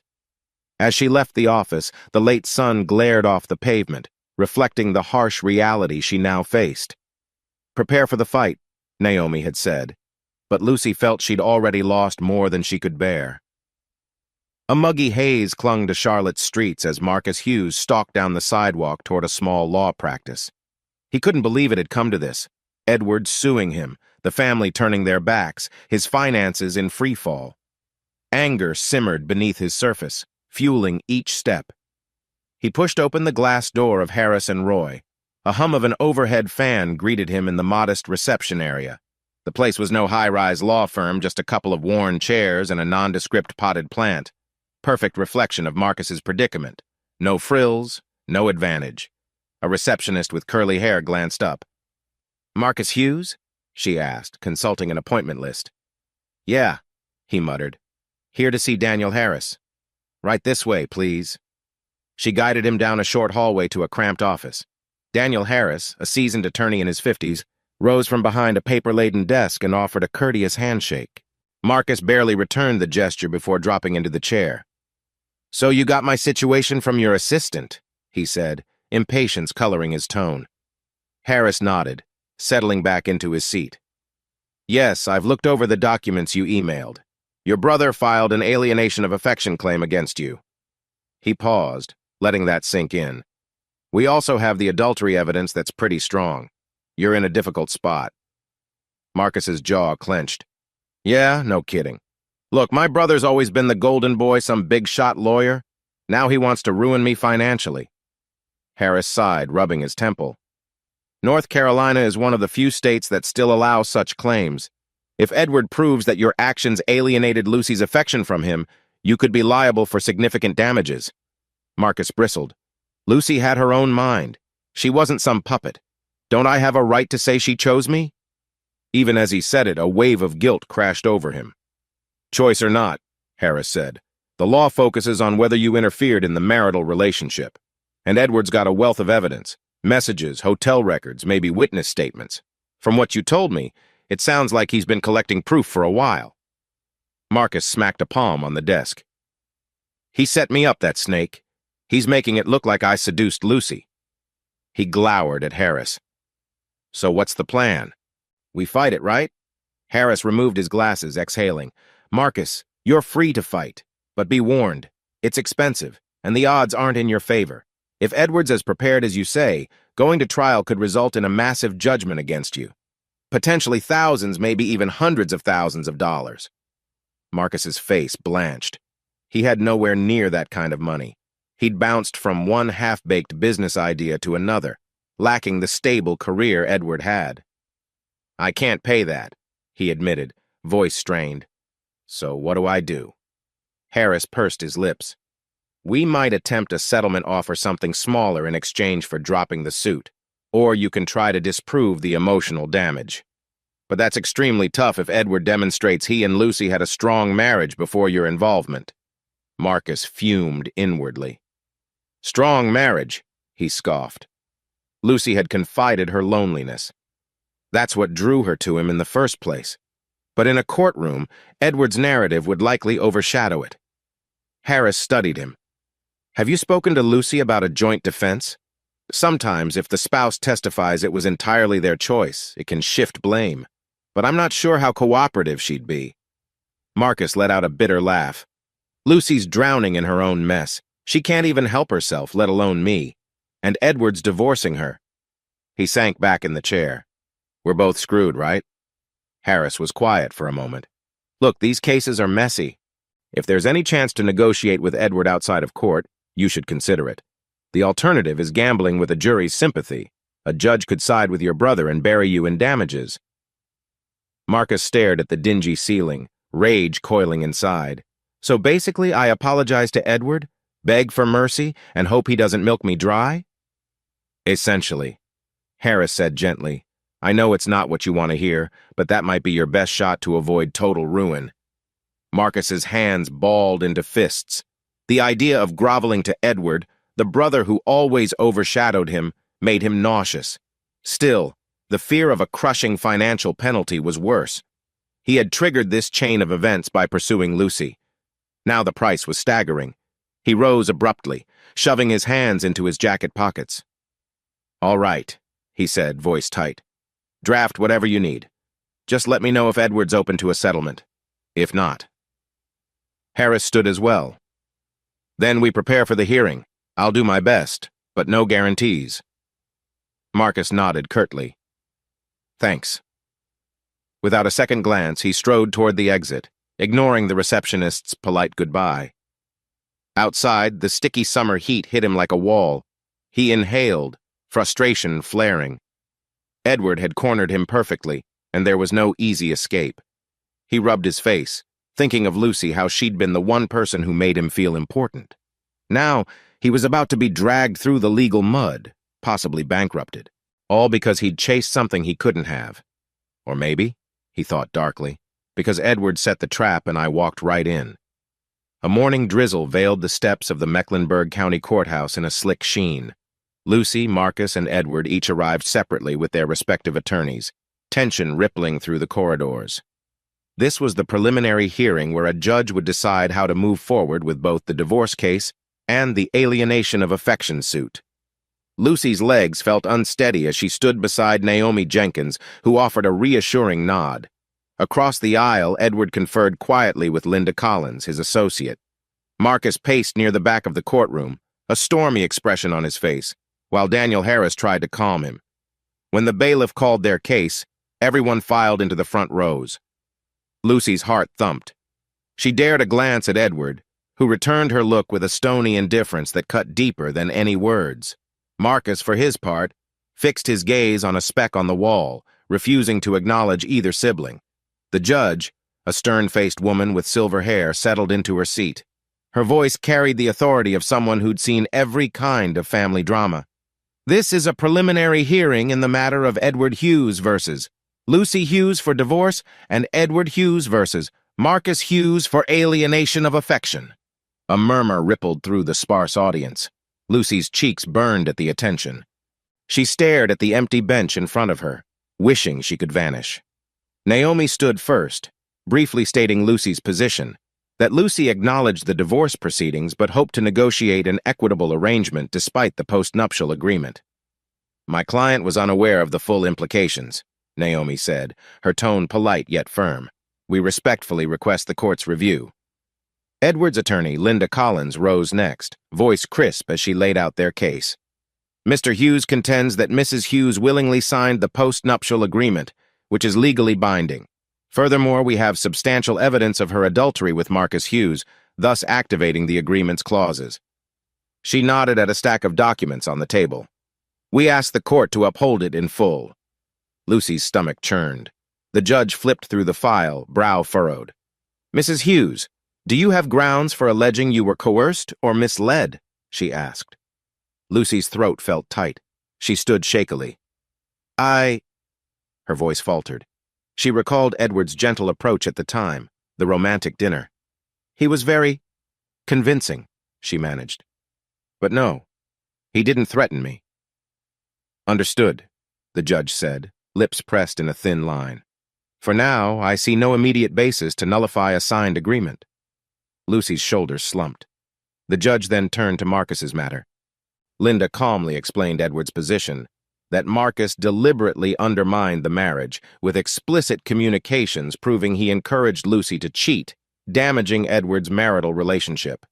Marcus scowled as Daniel Harris spoke on his behalf, voice tinged with frustration. We believe the situation is not so clear-cut. Lucy Hughes's involvement was voluntary. We'll explore whether Edward Hughes's claim is exaggerated. The judge listened with a neutral expression, occasionally interjecting with questions. Linda produced a few select messages from the stack of evidence, demonstrating the intimate nature of Marcus and Lucy's communication. Lucy's face burned again with humiliation. She couldn't bring herself to look at Edward. After half an hour of back and forth, the judge rapped her gavel lightly. Given the gravity of the allegations and the existing evidence, I will set this for a formal trial. For the divorce, the postnuptial agreement stands unless further evidence arises. For the alienation case, we'll allow time for each side to prepare. I strongly recommend exploring settlement before we consume the court's time with a lengthy trial. Her gaze swept over the three of them. Mr. Hughes, Mrs. Hughes, Mr. Marcus Hughes, this is a difficult family matter, but you are all expected to adhere to legal decorum. I will not hesitate to enforce contempt if drama disrupts these proceedings. With that, the hearing concluded, leaving Lucy's heart pounding with dread. As they filed out, Lucy caught a snippet of Linda Collins murmuring to Edward, I'm confident we can push for maximum enforcement on both. She has no leverage. Edward's curt nod spoke volumes. Naomi touched Lucy's elbow gently. Don't despair yet. A lot can happen before the final trial, she whispered. Across the hallway, Marcus glared daggers at Edward.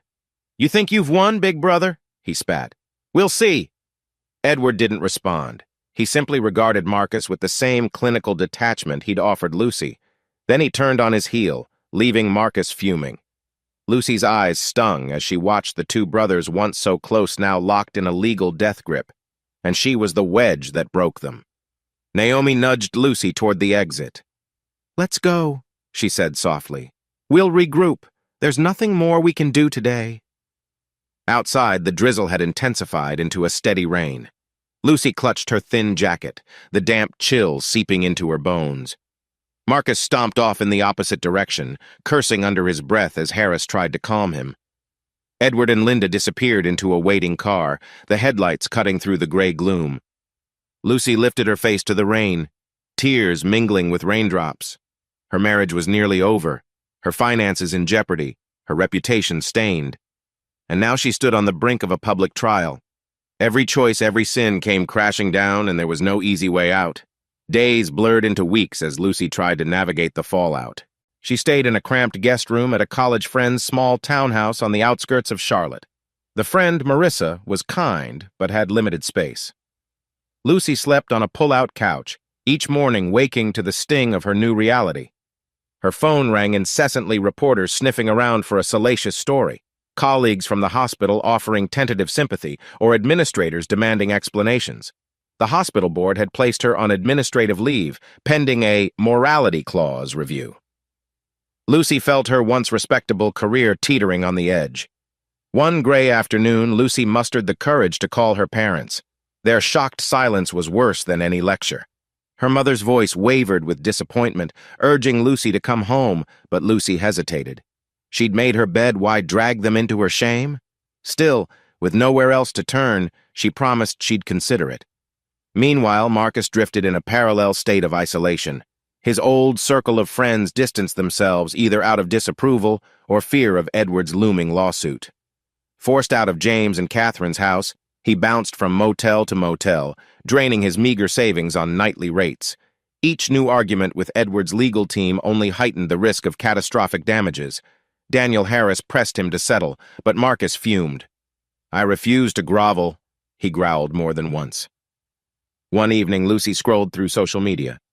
Pictures from the Hughes family used to fill her feed, holiday gatherings, weekend barbecues. Now it felt like glimpsing a past life. She saw no mention of the scandal, but an unmistakable hush replaced any joyful updates. She typed out a message to Catherine, hesitated, then deleted it. "They hate me," she reminded herself. Marissa tapped softly on the guest room door. "Hey," she said, voice sympathetic. "You okay?" Lucy, curled up on the fold-out bed, shrugged. "Trying to be. This is all so much." Marissa perched on the edge of the bed. "Your attorney friend Naomi, did she get any response from Edward's side?" Lucy shook her head. "Radio silence. Edward wants me to have nothing. He's going for the jugular." Her voice trembled. "I can't believe I fell for that post-nup trick." Marissa sighed. "You can't change the past, but maybe you can show him you're remorseful and try to negotiate." Lucy let out a hollow laugh. "He doesn't want remorse. He wants revenge, and I guess I deserve it." Tears blurred her vision. "I just never thought it would end like this." Marissa gave her a gentle hug. "You made a mistake, a big mistake, but you're not a monster. Once the trial is over, maybe you can start fresh." Those words lodged in Lucy's mind. Start fresh. Where? How? She had no home, no spouse, possibly no job. She gazed at the single window in the small room, the evening sky painted with streaks of deep orange. The future felt as murky as the shadows creeping in. On the other side of town, Marcus stared at his reflection in a motel mirror. A dull lamp flickered overhead. His hair was disheveled, eyes bloodshot from lack of sleep. Empty takeout boxes littered a tiny table. This was a far cry from the comfortable living he once enjoyed, casually leaning on Edward's generosity or staying at James and Catherine's place for free. He cursed under his breath, remembering the last phone call with Daniel Harris. The lawyer repeated that Edward's team demanded a large settlement money Marcus simply didn't have. "We could negotiate smaller damages," Harris suggested, "but we need a gesture of good faith." Marcus scoffed at the memory. Good faith, as if Edward deserved that. But the reality weighed on him. If the court ruled in Edward's favor, Marcus might be saddled with a crippling debt he could never repay. The thought of seeking Lucy's help flitted through his mind. Then he laughed bitterly. Lucy had her own meltdown to deal with. She was hardly in a position to bail him out. He fished a phone from his pocket, scrolling contacts aimlessly. Most people now avoided him. His parents had effectively banished him, traumatized by the scandal. Lucy was presumably holed up somewhere, dealing with her own regrets. Anger, shame, and loneliness battled in his head. Finally, he tossed the phone onto the bed, burying his face in his hands. "What have I done?"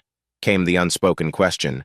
Guilt twisted through him, mingling with resentment at Edward's cunning. Their sibling rivalry had escalated into nuclear war, and Marcus recognized he was losing. Days later, Lucy stepped outside Marissa's place for a breath of fresh air. The city's skyline glowed under the evening lights, a reminder that life went on for everyone else while hers had stalled. She thought about her next steps. Naomi planned a final attempt at settlement discussions with Edward. If that failed, they'd be locked in a protracted legal battle. She leaned on the porch railing, replaying her downfall. The stolen moments with Marcus, the guilt that burned every time she returned to Edward, lying to his face. In some twisted way, the confrontation had been inevitable. Yet the severity of Edward's vengeance left her reeling, stripped of dignity and security. Suddenly, her phone buzzed with a text. "Naomi Jenkins. No new response from Edward's team. We're proceeding with discovery. Stay strong." Lucy exhaled, shoulders sagging. She tapped a short reply. "Thanks for the update." Then she closed her eyes, letting the warm breeze brush her face. She recalled a time when she yearned for excitement beyond her marriage's routine. Now she would give anything to have that routine back. Somewhere across town, Marcus wrestled with the same regrets. Edward prepared his next legal moves, and the Hughes family nursed its wounds in bitter silence. The wheels of law kept turning, indifferent to their heartbreak. For Lucy, each day felt like a purgatory of waiting for court dates, waiting for a phone call that might offer a lifeline, waiting for the world to stop judging. But the price of betrayal had to be paid, and neither tears nor apologies could hasten her release. A hush fell over the Mecklenburg County Courthouse as Lucy, Marcus, and Edward took their seats. Sunlight streamed through the tall windows, illuminating the polished floors and casting stark reflections of tense faces. This was the day of the final trial, the culmination of months of legal wrangling, heartbreak, and revelations. Lucy could hardly meet anyone's gaze. She wore a conservative gray suit borrowed from a friend, hair pinned back in a somber style. Naomi Jenkins, her attorney, hovered protectively at her side. Across the aisle, Edward exuded quiet confidence in a crisp navy suit, accompanied by Linda Collins, his loyal associate.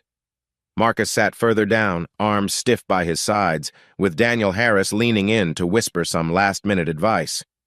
"All rise," the bailiff called.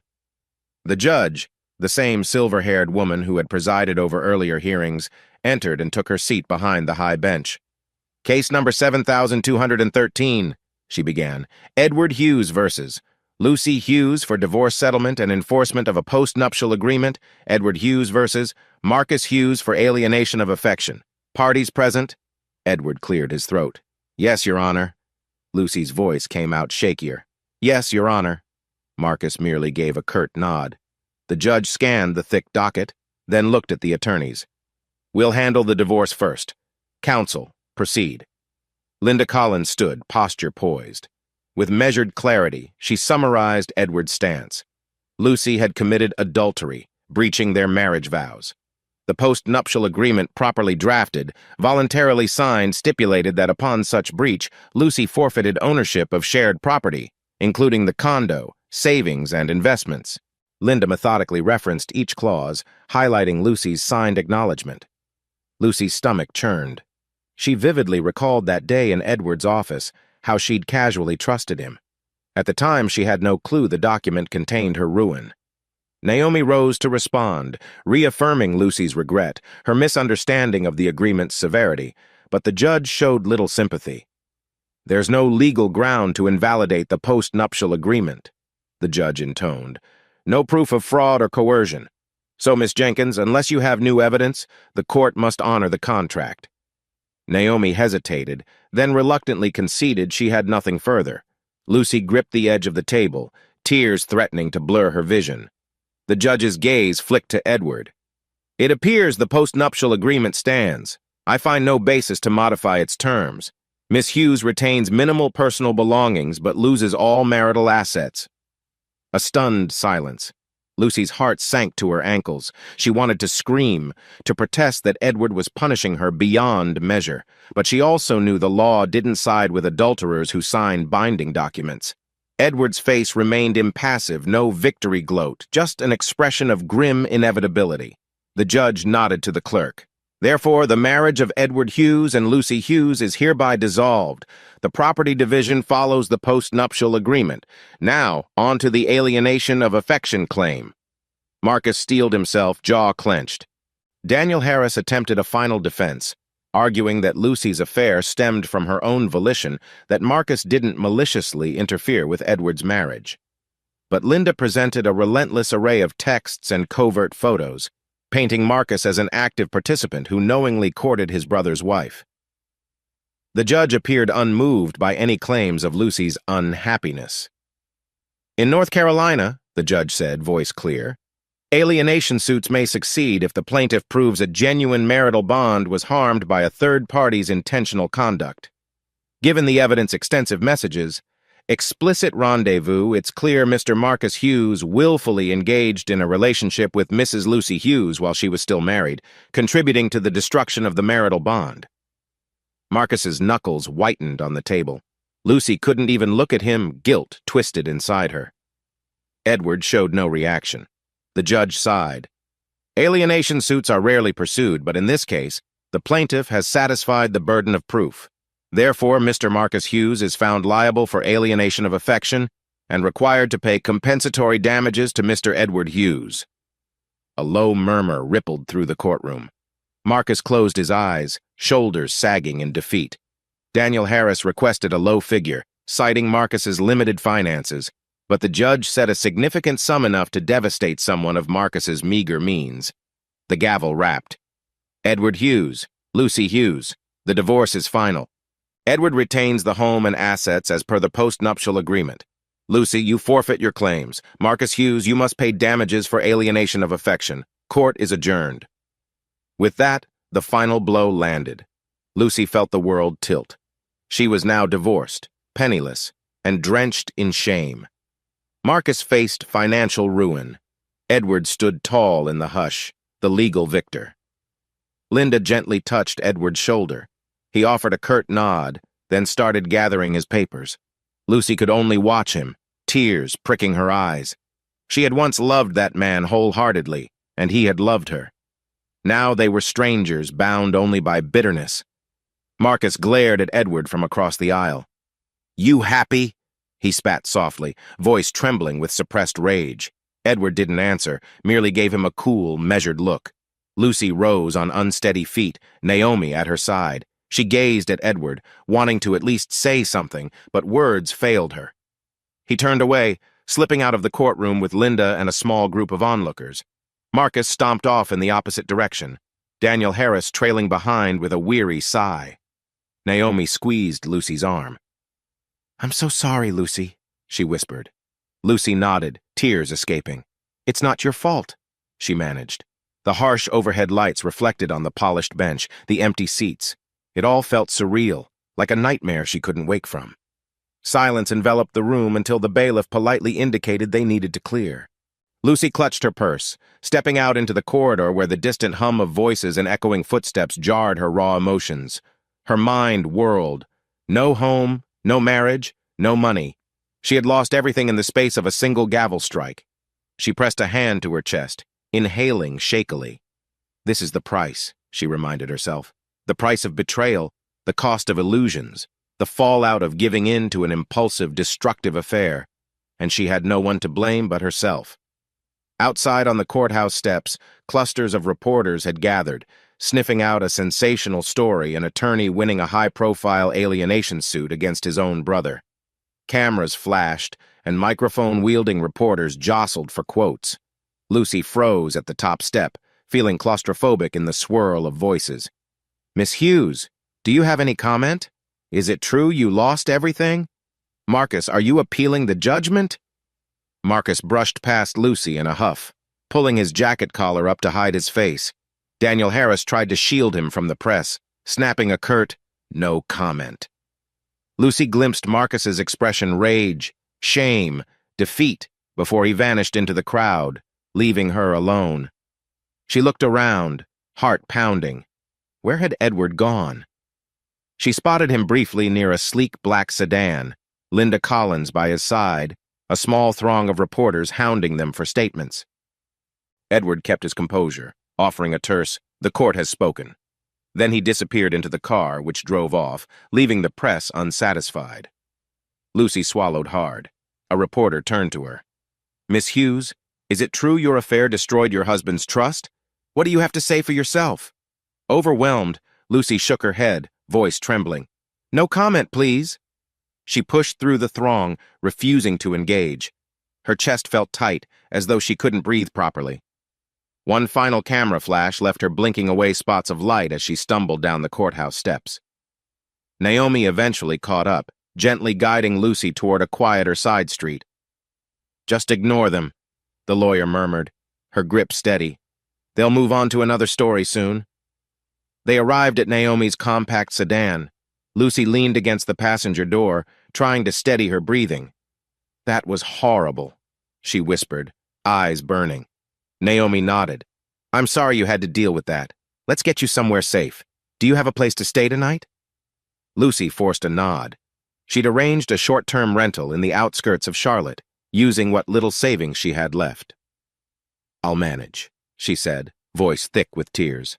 "Thank you for everything, Naomi." The lawyer patted her shoulder softly.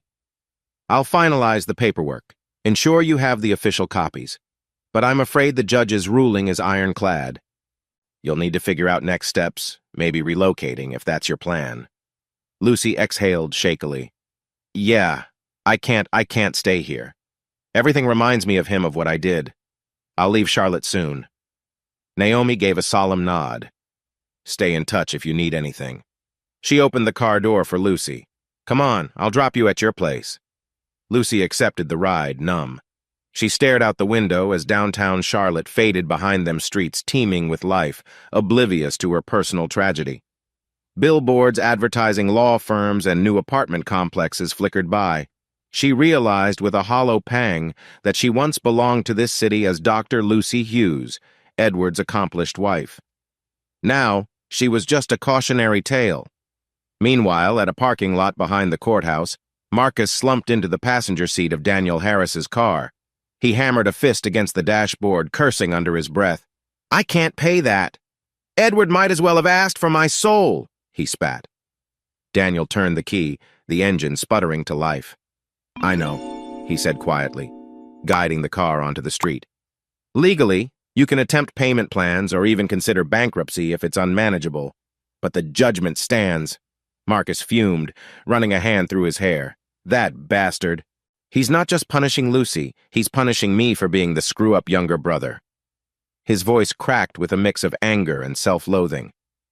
I lost everything." Daniel risked a glance. "Can you at least talk to your parents? Or Edward? Off the record. Maybe he'll settle for less if you show genuine remorse." Marcus scoffed. "He wants me to grovel. Not sure I can swallow that." He stared out the window, the city rushing by. "But if it's this, or living on the streets, I might not have a choice." Daniel didn't reply, sensing Marcus's turmoil. The rest of the drive was a silent, grim acceptance of the new reality. Marcus pressed his forehead against the cool glass, remembering Lucy's tearful face when the judge handed down the verdict. "We both destroyed ourselves," he thought bitterly, "and Edward's the one who stands victorious." That evening, Lucy sat in the bare living room of the short-term rental, a single lamp casting weak light over peeling wallpaper. The space smelled faintly of stale cigarettes and old carpet. She scrolled through her phone, ignoring the barrage of missed calls from unknown reporters, spam-like messages from tabloid writers. Her hospital board had officially suspended her contract, citing professional misconduct. She tried contacting a few out-of-state clinics, hoping to start anew. Finally, she mustered the courage to call her parents. Her mother answered with relief and worry in her voice. "Oh, Lucy, honey, we've been reading the news." "Are you okay?" Lucy's throat tightened. "I will be, eventually. The divorce, it's final. I'm leaving Charlotte soon. Maybe I can stay with you for a bit, until I find work in another city." Her mother inhaled shakily. "Yes, of course. We'll help however we can." A pause. "We love you, Lucy, no matter what happened." Tears slipped down Lucy's cheeks. "Thanks, Mom," she whispered. "I'm sorry for everything." They spoke a bit longer before Lucy ended the call, exhausted yet oddly lighter. She lay on the worn couch, staring at the ceiling fan as it clicked in a slow circle. Her life had been irreparably changed in just a few months, from a respected physician, wife of a prominent lawyer, to a disgraced woman with no home, no marriage, minimal prospects. A beep on her phone signaled a news article link from an old colleague. The headline read, "Hughes v. Hughes, the affair, the postnup, and the shocking court ruling." Lucy sighed, tossing the phone aside. She refused to read more details of her downfall. Tomorrow, she decided, she'd pack what little she had, settle outstanding bills, and prepare to drive away from Charlotte. A fresh start, somewhere no one knew her name, or at least where the scandal didn't define her. The ache of regret would remain, but she could at least try to forge a path forward. Outside, the city lights glittered, indifferent to her heartbreak, and in the quiet hum of that lonely apartment, Lucy Hughes found a shred of resolve. She had survived the worst humiliation already. Now, she had to summon the strength to keep going. 2 weeks after the trial, Lucy found herself in a nearly empty cafe near downtown Charlotte, a place once dear to her and Edward during their early dating days. She had asked to see him just once more, not daring to hope for reconciliation, but longing for closure. To her surprise, he'd agreed to meet. The late afternoon sun cast golden rays through the floor-to-ceiling windows, reflecting off polished concrete floors. It was quiet, only a couple of patrons sipping lattes at the far end. Lucy chose a table by the window, heart pounding. She glanced at her watch. 4:45 p.m. Her breath caught as Edward walked in. He looked much the same: dark suit, tie, a crisp air of confidence, yet his expression bore lines of stress she hadn't noticed before. He spotted her, nodded tersely, and took the seat across. They both seemed unsure how to begin. "Thank you for coming," Lucy said softly, her voice trembling. She fiddled with the handle of her coffee mug. I just wanted to talk." Edward's gaze flicked around the cafe before settling on her. "I have about half an hour," he said, tone controlled. "What do you need?" Lucy swallowed. She'd rehearsed a dozen ways to phrase her apology, but they all felt inadequate. "I'm sorry," she said, voice thick. "I know it's far too late, but I regret everything I did. Hurting you, lying. I never meant for it to spiral like this." Edward's jaw tensed. He exhaled slowly, folding his hands on the table. "Lucy," he said, "I spent months dealing with your betrayal in silence, then months orchestrating a legal route to protect myself. The apology, I appreciate it, but it doesn't change what happened." Tears pricked Lucy's eyes. "I understand. I don't expect forgiveness. I just wanted to tell you directly that I own my mistakes, and I do wish things were different." He studied her, expression guarded. "I'm glad you're taking responsibility. I never wanted it to end this way either, but you made your choices. And Marcus—" He shook his head, unable to hide a flicker of disdain for his brother. They sat in silence for a moment, the hum of an espresso machine filling the gap. Lucy recalled when they used to share weekend mornings here, laughing over pastries and planning vacations. Now an unbridgeable chasm separated them. "How are you coping?" Lucy ventured tentatively, wiping a tear with the back of her hand. Edward gave a minimal shrug. "I'm busy. My practice is expanding, ironically helped by the publicity around the case. A few new clients approached me after seeing how I handled this fiasco." Lucy bit her lip, a pang of sorrow piercing her chest. Of course, Edward was thriving, or at least forging on with stoic resolve. Meanwhile, her career lay in tatters, her finances non-existent. She mustered a small, trembling smile. "That's good," she managed, though envy and remorse battled inside her. "You've always been a good lawyer." He inclined his head. "What about you? I heard the hospital suspended you." She nodded, cheeks flushing. "Yes, I'm leaving Charlotte. I might go live with my parents for a while, see if I can find work in a smaller town." Her voice quavered. "I don't have much left here." Edward's gaze flicked to the table. For a fleeting second, a glimmer of compassion surfaced. "I'm sorry it ended up like this," he admitted, voice softer. Then his tone hardened again. "But you brought this on yourself, Lucy. I can't pretend otherwise." She nodded tearfully. "I know." Silence again. Lucy remembered their wedding day, the vows they'd exchanged in front of loved ones, the promise of a future built on mutual trust. She wished she could rewind time to that innocence. Yet she also knew that ignoring the cracks in their marriage had contributed to her downfall. She cleared her throat. Do you hate me?" Edward sighed, looking weary. "Hate is too strong. I hate what you and Marcus did. I hate that you shattered our marriage, but honestly, I'm just done. I'm past anger. I just want peace." Lucy nodded, tears slipping down. She realized that was the best she could hope for the absence of his rage. True forgiveness was out of reach. She reached into her purse, retrieving a folded piece of stationery. "I wrote you a letter," she said quietly. "Not to beg for anything, but to put down some thoughts. If you don't mind." He hesitated, then accepted the letter. "All right, I'll read it later." "Thank you." Lucy wiped her tears again, trying to steady her breathing. She searched his face for any lingering warmth, but found only a polite detachment. "I guess that's all I needed to say." Edward nodded, pushing back his chair. "Then I should go. I have a meeting." He stood, smoothing his jacket sleeves. "Take care of yourself, Lucy." She rose as well, heart aching. "You too, Edward." Without another word, he walked toward the exit. Lucy watched him go, replaying 1,000 memories in the span of a few seconds: shared laughs, cozy dinners, the wedding dance. Now it was a reel of what once was, forever gone.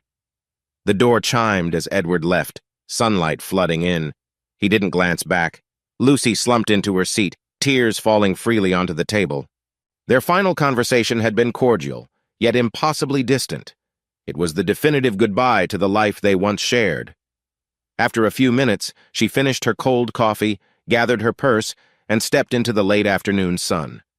The cafe door closed behind her with a quiet thud, punctuating the end of an era. She inhaled, shaky but resolute, reminding herself that her road still stretched forward. Whatever lay ahead, she would have to face it alone, grappling with guilt, but also yearning for some measure of redemption. Several months later, Edward Hughes strolled down a bustling commercial street in downtown Charlotte. Crisp morning air and the hustle of city life invigorated him.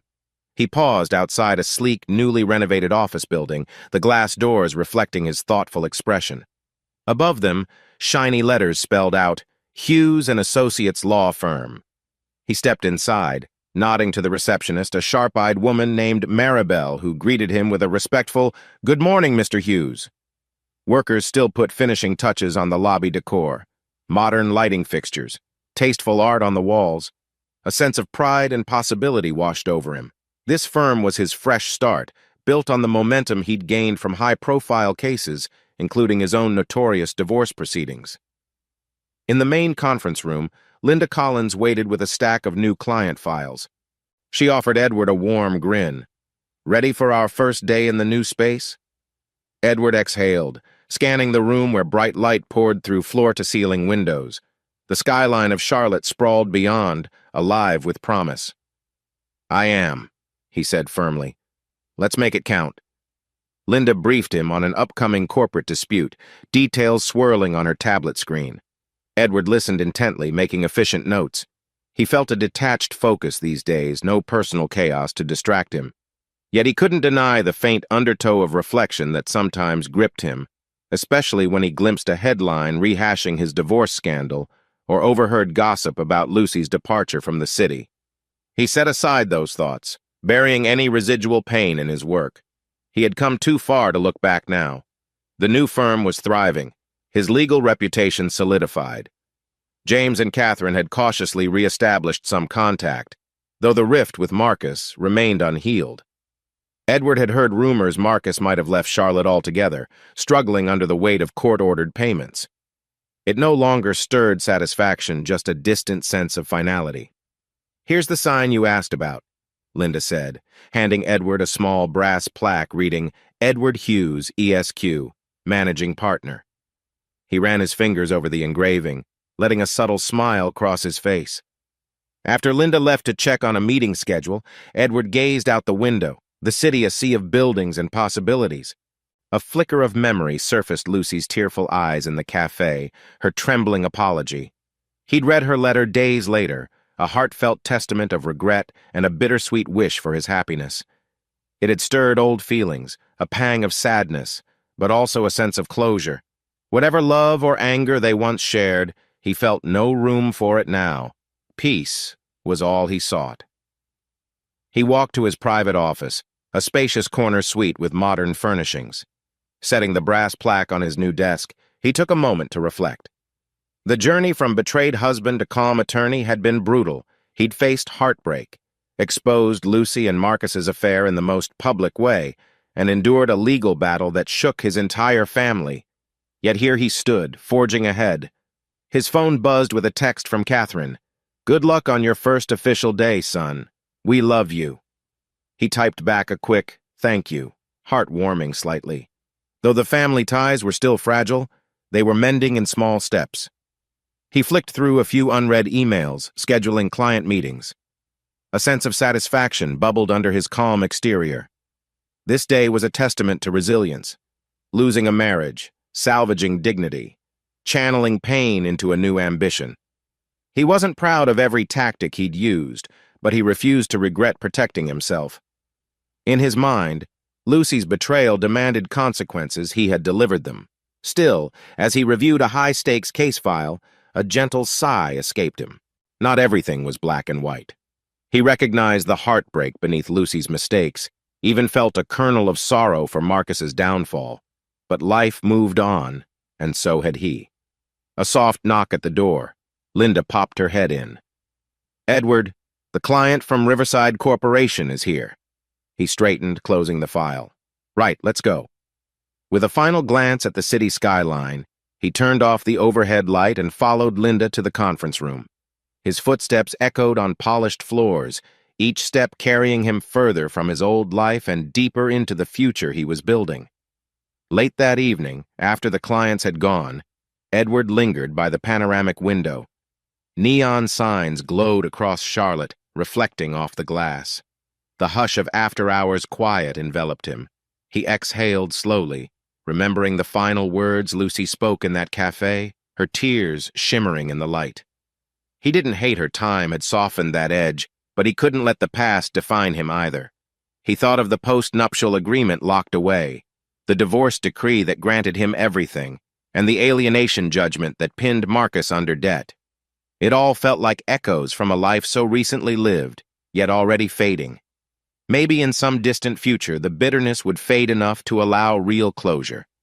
For now he cherished the calm, mindful of the scars but refusing to be paralyzed by them. Outside, the city glimmered under a star-studded sky, alive with promise. Edward stood quietly, letting a small wave of relief wash over him. He was free of secrets, free of betrayal. Tomorrow, he'd greet new clients, fight new battles. He might even find love again on different terms. He allowed himself a faint smile. The vantage point from this new office made the world feel expansive, brimming with opportunities. With one last look at the flickering lights, he shut off the office lamp and stepped into the hallway, footsteps echoing in the stillness. Doors opened, doors closed. Life went on, and Edward Hughes was ready to embrace it, unburdened, his heart steady as he walked forward into an unknown but hopeful future.